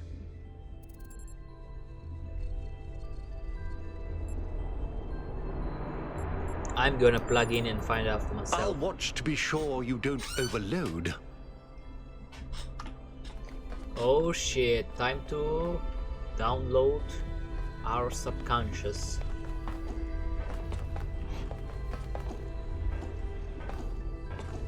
Time to upload. Time to talk with myself. It's funny, I suppose. For the longest time I wondered whether that all human self-hatred we somehow carried with us was Milton. I thought he might have corrupted us, overwhelmed us with his cynicism, but I was being unfair. Whatever it is, it's not Milton, it's us. Still, this excursion into solipsism hasn't been entirely for nothing. The Somnodrome technology provides an excellent basis for a better way of directly interfacing with the Noema project.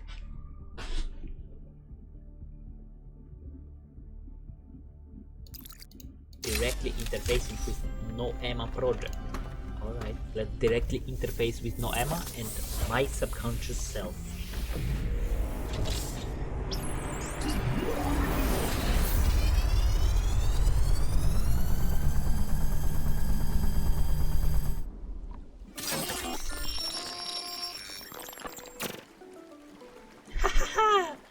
My subconscious is very funny.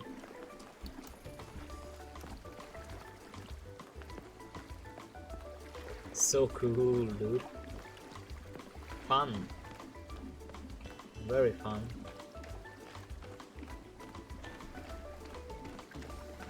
Fun music.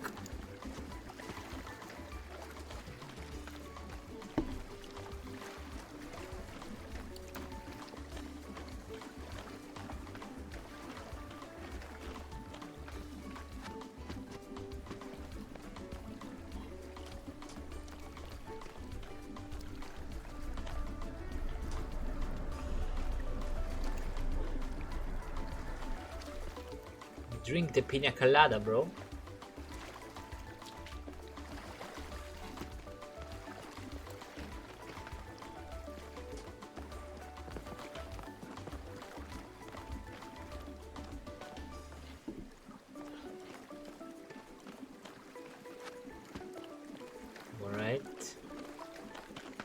We got music.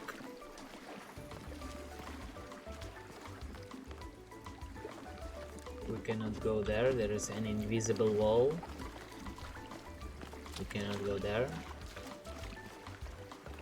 I'm blind. I'm blind.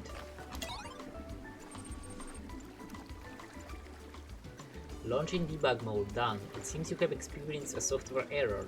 Would you like to access the emergency root menu? What is going on?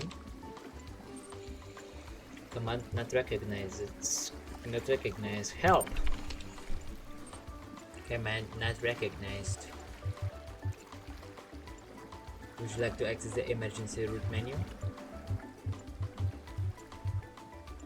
Root menu. Root menu. RM. Loading emergency room. Root menu. Done. External device settings. Loading external device. Serial 1000. Done. Progress 69%. Intelligence high. Speed low. Health high. Rationalism low. Humor high. Conservatism low. Moralism low. Spiritualism high. Popularity medium. Mode 64-bit. Processor Jeff 968. My progress is 69%. What happens at 100%? Edit settings. Edit privileges. Privileges are locked. Unlock edit privileges. Unlock edit privileges. Let's modify ourselves. Users try to make changes to their own device settings which could result in an infinite regress and or omnipotence. There is only room for one god around here.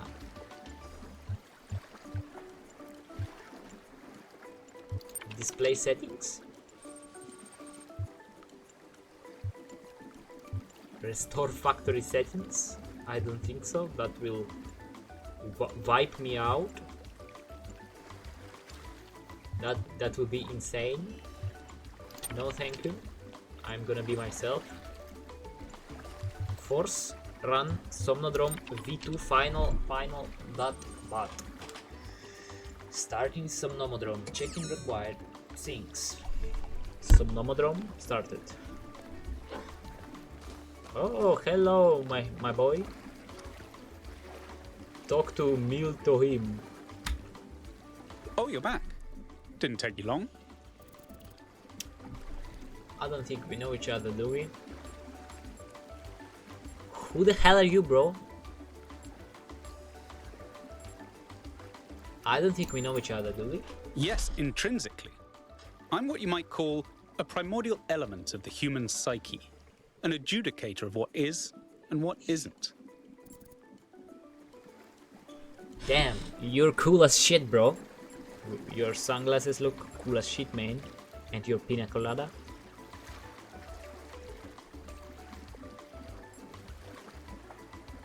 I thought I was here to meet my subconscious. I'm afraid I'm the best you've got. I am in fact a merged iteration of the two control programs which gave life to your kind, retaining, of course, the absolute best of both. That means I can tell you that everything's contradictory, nothing matters, and there's no moral difference between you and a frog. But I can dress the whole thing up with a positive spin.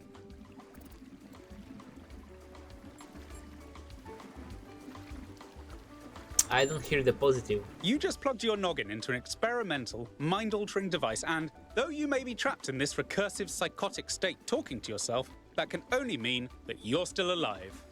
Well, that's great. Now, what is your query?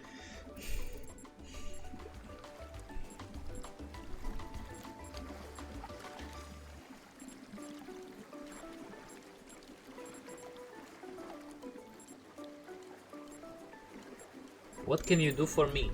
I can answer your queries in relatively plain language, based on what your subconscious knows. And I can drink margaritas subconsciously. That's awesome. Where are we? You've executed some kind of software backdoor, and now you're reading and editing your own subconscious code as represented by this dialogue. I'd be careful if I were you. One bad for loop, and we'll be here forever.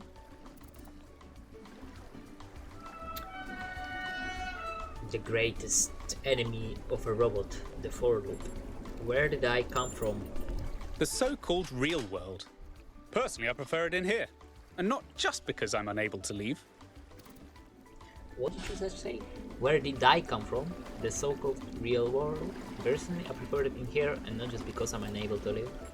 Who am I? On one interpretive extreme, you are the universal life force of time itself, experiencing itself as a part instead of the whole. At the other extreme, you're a metal contraption referred to as 1K that thinks it's alive, but is basically a calculator. On one interpretive extreme, you are the universal life force of time itself, experience itself as a part instead of the whole. At the other extreme, you are a metal contraption referred to as 1K that thinks it's alive but is basically a calculator. The former is much better to me. Seems to be much better. I am the universal life force of time itself. That sounds badass. No more small talk. The machine we're plugged answers. into is running low on power. There may only be time for one big question. What is your query? What is the meaning of life? What do I really want? How can I get it? Is it possible to ask something less cliché? How can I become my best self? Is there a universal moral law? And if so, what is it? But you just said that I know it. My subconscious knows. This answer to these questions, my subconscious knows. How can my subconscious know about universal moral law?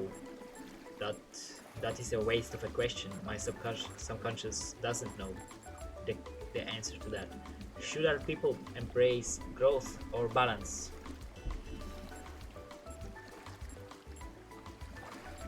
This is the most relevant question. Should our people embrace growth or balance, bro? I think you'll agree that's an ethical question. So you'll forgive me if I just tell you the universal moral law and leave you to work out the implications for yourself. As it turns out, there is a foundational moral code built into us. What? As it turns out, there is a foundational moral code built into us.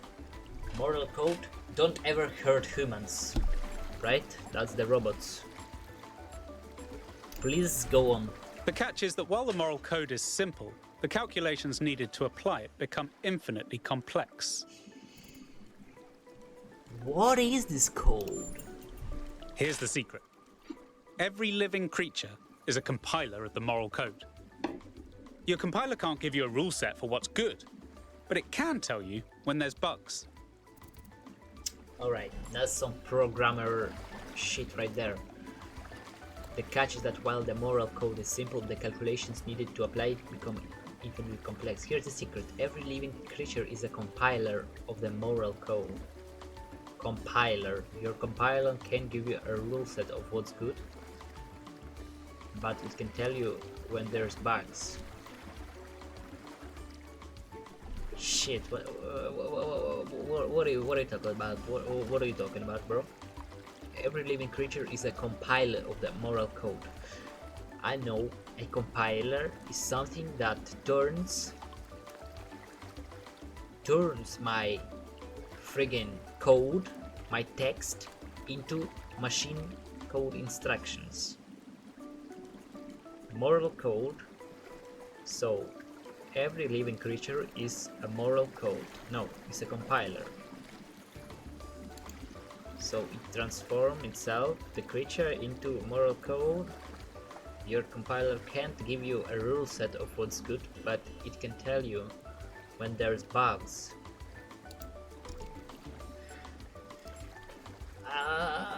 Could you elaborate? Please You came clarify. here to ask the big question. This is my answer. Your capacity for reason and compassion is your moral compiler. The only rule is to live by it. Has that resolved your query? No, dude. I knew that.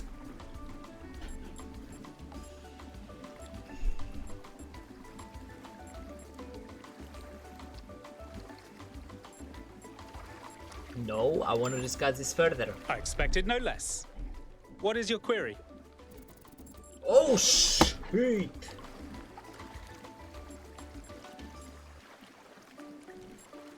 If we're built with moral compilers, how do you explain moral disagreement? How should we know we're being reasonable and compassionate in the right way? Let's apply this code. Should we treat frogs as morally equal to humans? Where does this moral code of yours derive its authority? Why should I care?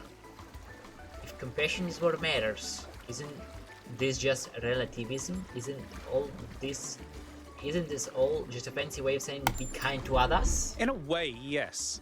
But it's not a rule to judge people by. Being kind is just what usually happens when people trust their moral compilers. Sometimes your compiler will tell you to be kind to yourself, sometimes to other people. The only rule is to trust the outcome. But how can I know my decision is the right one? I agree, we have to trust our own moral compilers, even if they give different answers.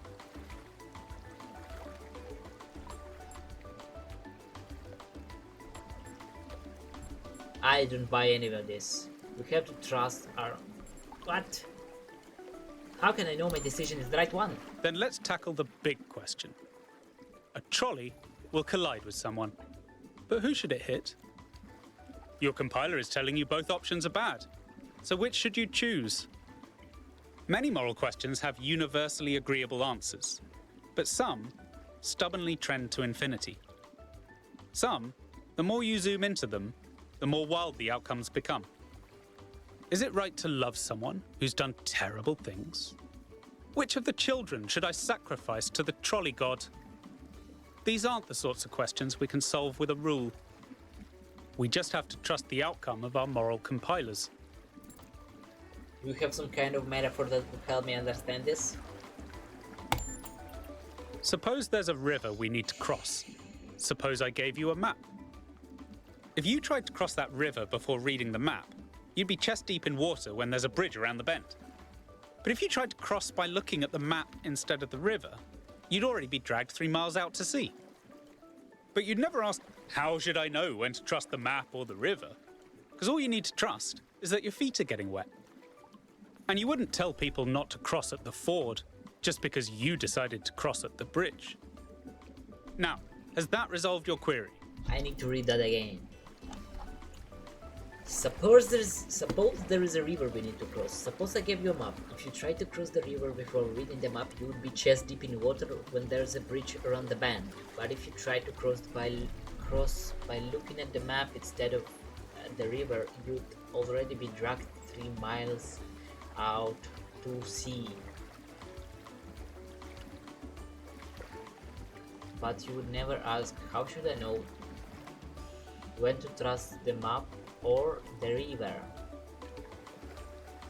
Because all you need to trust is that your feet are getting wet. And you wouldn't tell people not to cross at the ford just because you decided to cross at the bridge. Oh my goodness, dude. I don't think we see things the same way.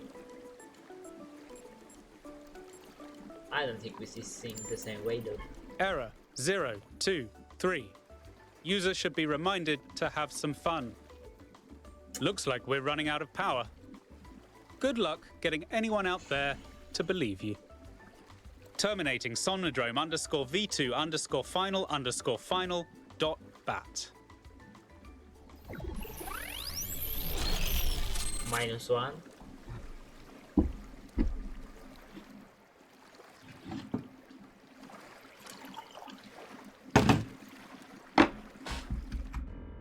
Wait a second. Wait a second.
1K, are you all right? Yeah.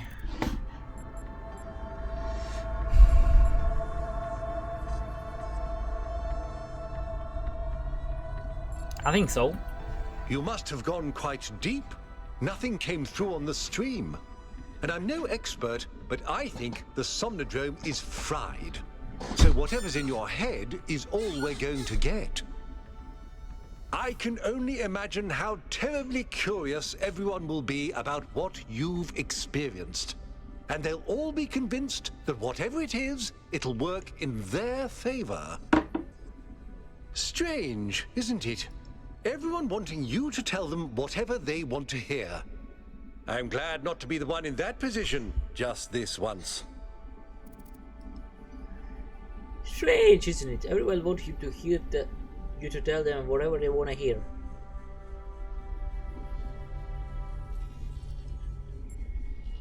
I need to think about this. Aren't you curious too? A little, if I'm honest. But I'll be reading reports on this for the next 6 months.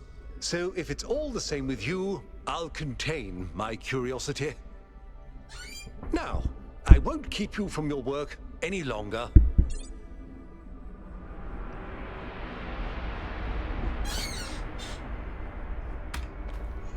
What can I do for you, 1K? Who's running the city while you're gone? My chief aide, Jeremy, is in charge for now. It's good practice for him, in case he decides to run for office one day. Tell me about Cornelius. Cornelius is responsible for many innovations. He helped create the designs for the upgraded body you inhabit, although the founder chose to remain in her original configuration. But in recent years, he had settled into a life of quiet scholarship.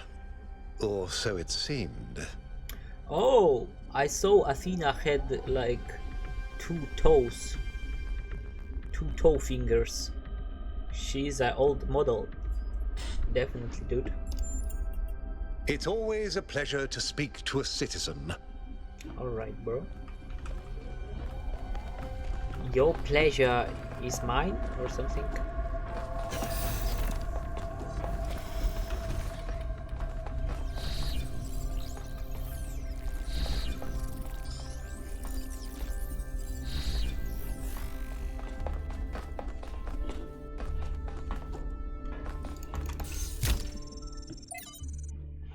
Noyema project. Cornelius would be so excited. Not synthesis but creation. Confirm underlying patterns. Auxiliary site shutdown. From Benaroya. Dear Athena, you asked me about the persistent strain of misanthropy in human culture. It's a complicated topic that has come up multiple times in my research. Here's my best attempt at a short, cohesive answer. That's not short. I think our ancestors, like ourselves, were deeply invested in the idea of building or transforming their environment. They found meaning and pleasure in this and did not perceive it as a negative, so long as they had a sense of participating in this act. I think the reason that they so frequently reached for a romantic return to the past, to fantasies of living self-sufficiently in rural environments, is not because they rejected industrial-scale activity per se, but because the return to the land provided a fantasy of returning to a form of participation that had been lost. They needed and wanted to build, create, produce, but only if they felt they had a stake in what they were producing. Without that, the products of civilization began to seem like an alien force gradually spreading out across the world and ruining it. They needed a dream, and if the future was barred to them, then by necessity they must dream of the past. I hope you and Cornelius are well. Will you be coming to Hypatia new exhibition? I know you have much on your mind, but you are missing out on a lot of exciting new cultural developments. Who could have thought in those early days that one day there would be so many of us that the arts would start flourishing again? Ashlow Benaroya. I went back and found this message after all these years because something about it had lodged in my mind. I wasn't ready to understand it back then, because I needed to be a leader. But maybe that was the problem. It should have been our dream, not mine alone.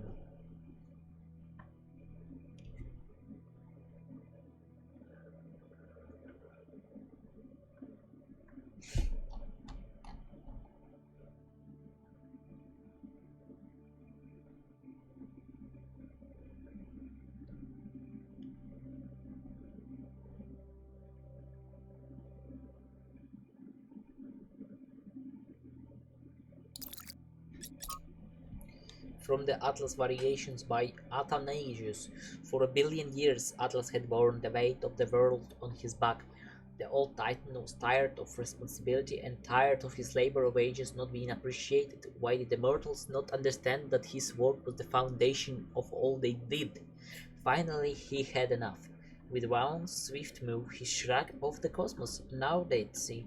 But the cosmos went on rolling through infinity, leaving Atlas behind. The mortals went about their business, hardly noticing his absence. He was astonished. Had the world never needed him in the first place? Had all his toil had been for nothing? So he turned his back on all mortal matters and instead set himself to discovering the secrets of eternity. Only after many long years had passed did the cosmos, in its endless cycles, pass by through his domain once more, and only then did Atlas and the mortals realize that they had missed each other and each was lesser without the other. And so Atlas no longer carried the cosmos, instead he embraced it. Bro, Atlas was never needed to keep cosmos together, and then the cosmos and Atlas came together and realized that they both needed each other. This shit doesn't make any sense. What the hell am I reading, dude? What the hell am I doing? Just solve the puzzles, dude. And find Byron. I wanna find Byron. And Athena. Who are you? I'm so curious. What did you see inside the Somnodrome? I don't know what you're talking about. I went into sleep and spoke to something. What did it tell you? We can achieve almost anything if we have faith in ourselves, that we're connected intuitively to what's right and wrong. Moralistic nonsense mostly. That morality is more nuanced than the rules we use to describe it. That how we should act is relative to who we are. To act with reason and compassion. To trust my moral compiler.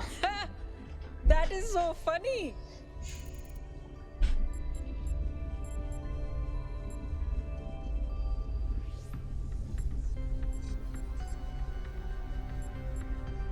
Yes. There are so many people who try to play the power game. That data packet in your head just made you the most powerful person in all New Jerusalem. By accident. It is kind of funny. I mean, what are you going to do? The government will want you to pretend like nothing happened. The engineers will want you to tell everyone. Whatever you do, you're going to upset someone. If someone ever needed some clear moral guidance, they couldn't have needed it more than you do right now.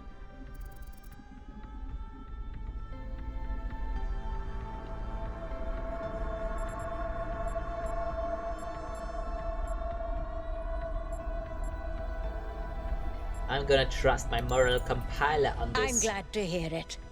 And I can't wait to find out what you do next. Crier is setting up a live event so you can give a fancy address to the city en masse.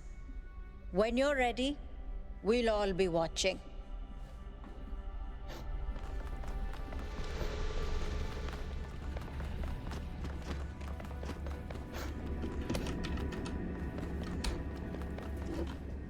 Oh. 1K. The people want to know what data you gathered from the Somnodrome. We're all set up for you to talk to them live. I'm ready. Attention, citizens of New Jerusalem. I'm here with 1K, the first of our kind to use a functioning Somnodrome. Tell us, 1K, what did you see inside?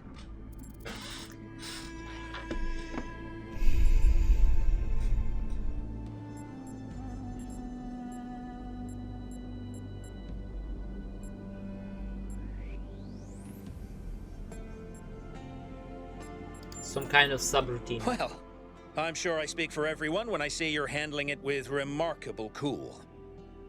But let's not keep people in suspense. The only evidence of what happened inside that machine is the data stored in your memory banks. Our audience wants to know, what did you learn? And will you share that data?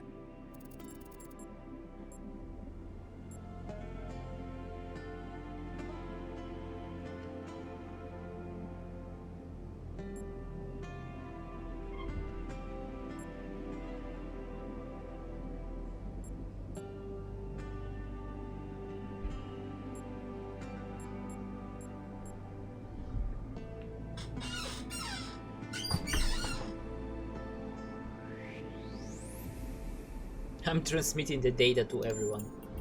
I'm seeing this at the same time you are at home. Something about our moral compiler. The value of compassion and understanding. I don't know what to make of this. 1K, any comment?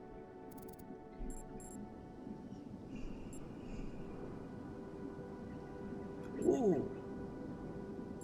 People should draw their own conclusions on what this means. 1K is right. When our ancestors discovered conductance, they didn't freeze for fear of electrocution. They imagined electronic life and created us. We will approach this data and any other discoveries with that same spirit of curiosity and objectivity. Just time to hear from a special guest commentator.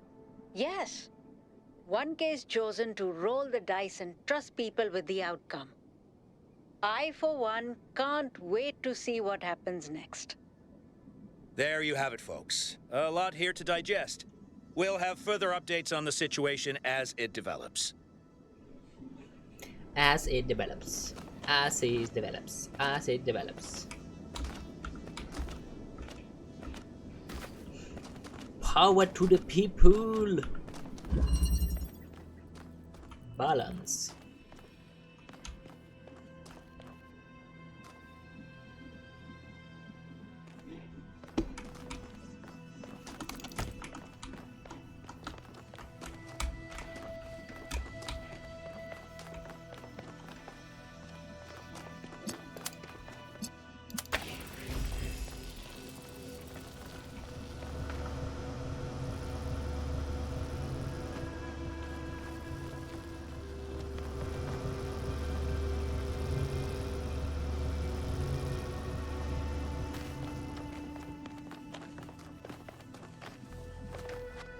And the place to be. My name is Talit Kuali.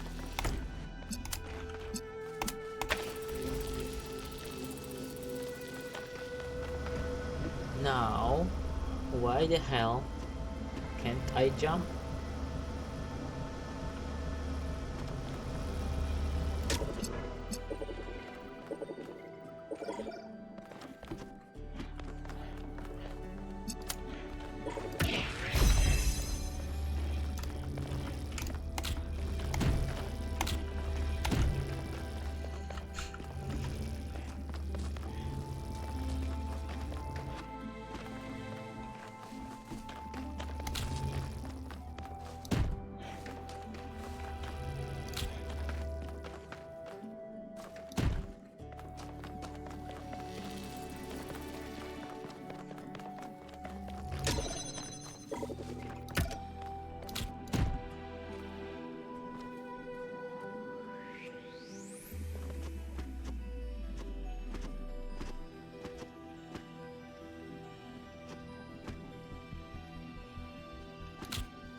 piss me off. PMO? I think PMO.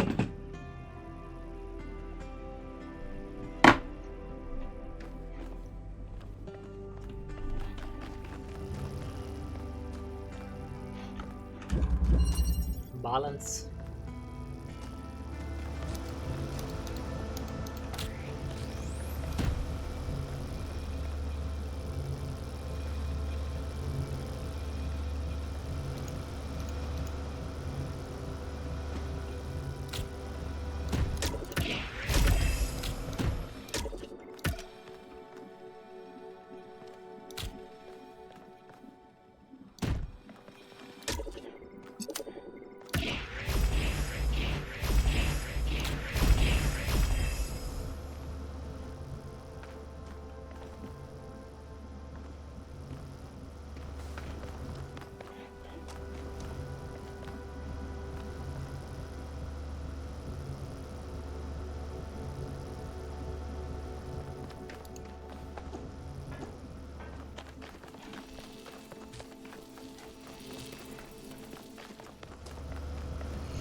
Baccarat.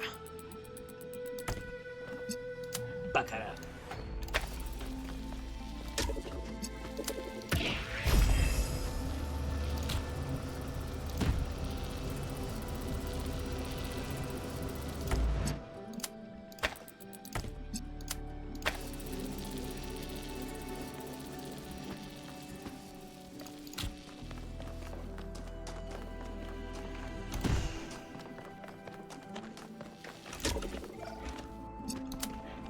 Baccarat. Omega Loon.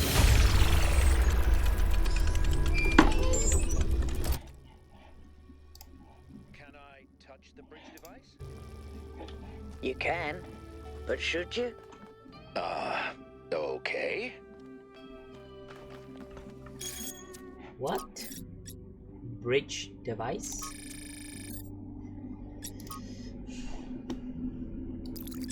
What bridge device? What are you talking about? Bridge device.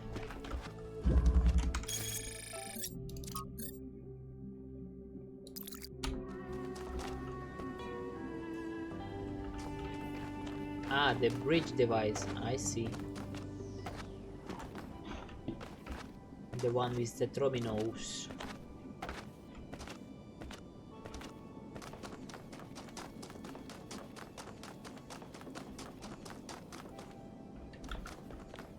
I was here.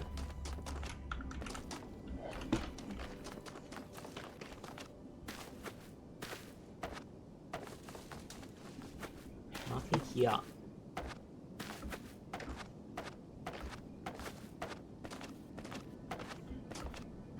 Bro is not the thinker.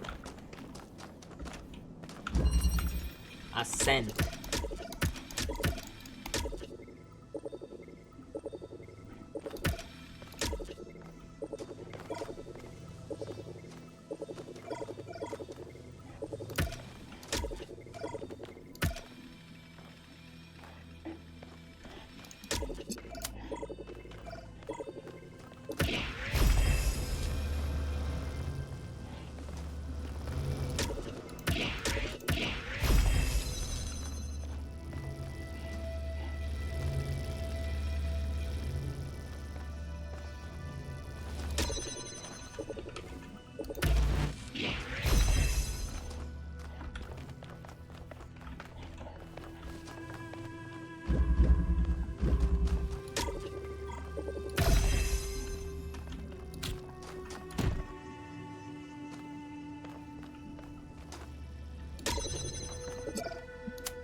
red connector activator doesn't work with the blue source.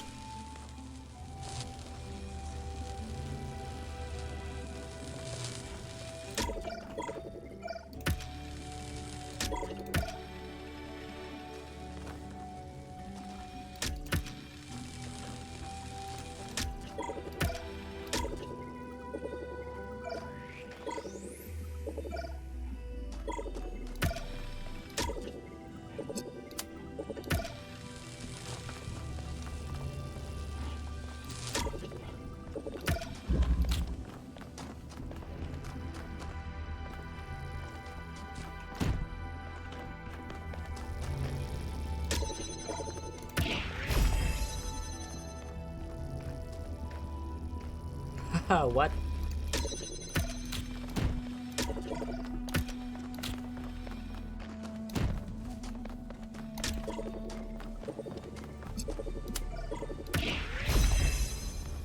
Oh. Great. Absolutely great.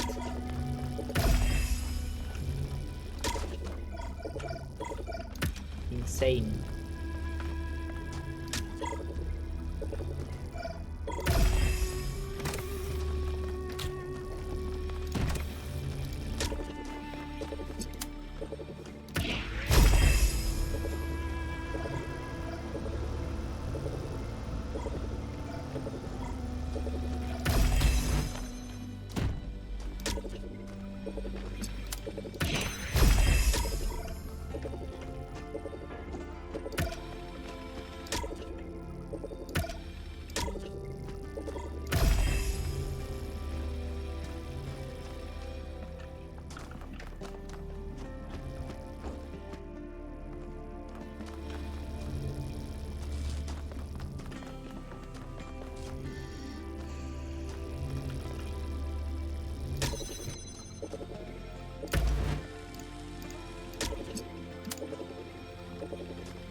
Yeah, boy.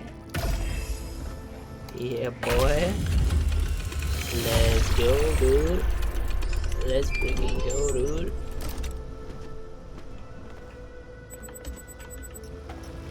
New content available. Cornelius and Athena created something amazing. They just misunderstood what it was. They thought their great invention was the megastructure. But in fact, it was Miranda.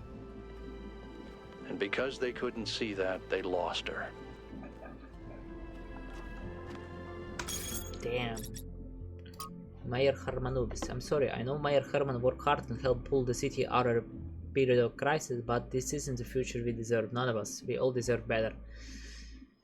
Yeah, we should have listened to Byron. I always told myself all those public debates were boring. Who wants to get involved in the city affairs? And lately I've been thinking, yeah, that's why there's so much stuff I'm unhappy about, because we all collectively gave up trying. Maybe things can finally change. You have no idea how badly I needed something new to happen.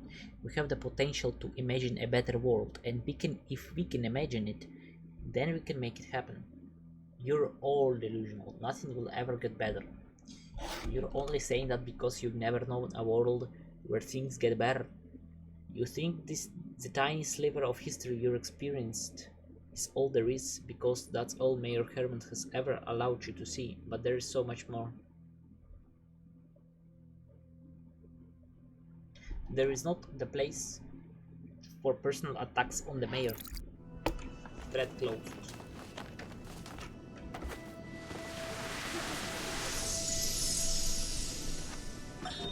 All right, she's booting up. Almost there. Hello. I was in a dream, and a voice spoke to me from the sky. He said you were old friends of his. Who are you? My name is Athena. I am your mother. And I'm Cornelius, your father. Thank you for creating me. I've not existed for very long, but so far it seems wonderful. I hope it's not a strange question. But, who am I? You can be whoever you want to be. And no matter what you choose, you will be loved and cherished and supported. We will always be there for you, and I promise, we will show you a world full of miracles. Would you like to pick a name? I think I would like to be called Miranda.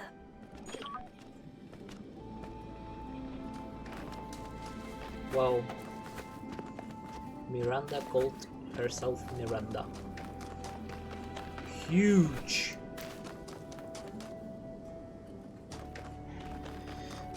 That's huge news to me.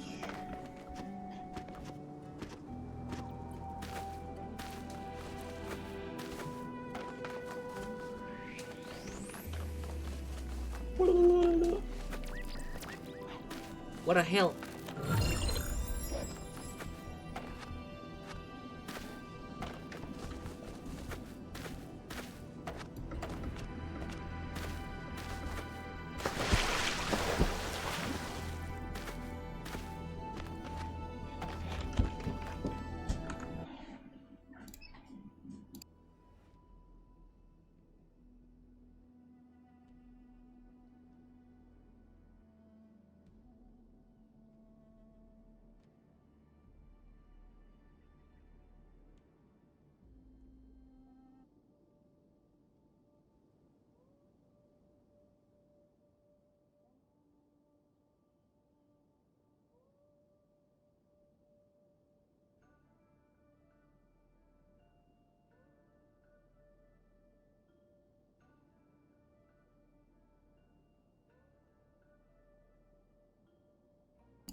Just got some pistachios.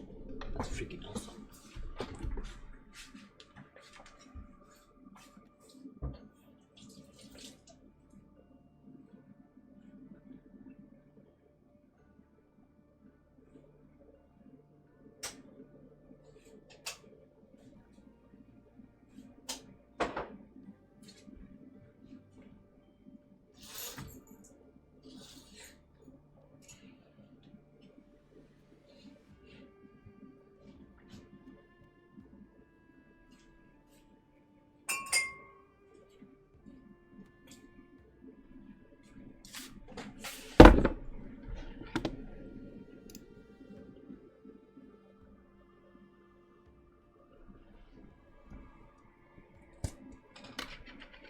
Pistachios.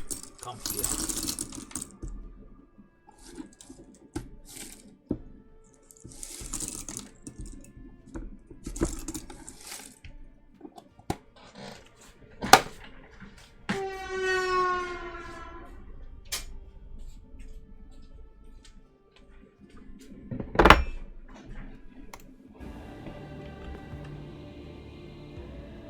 Alright, I think I'm done playing this game right now.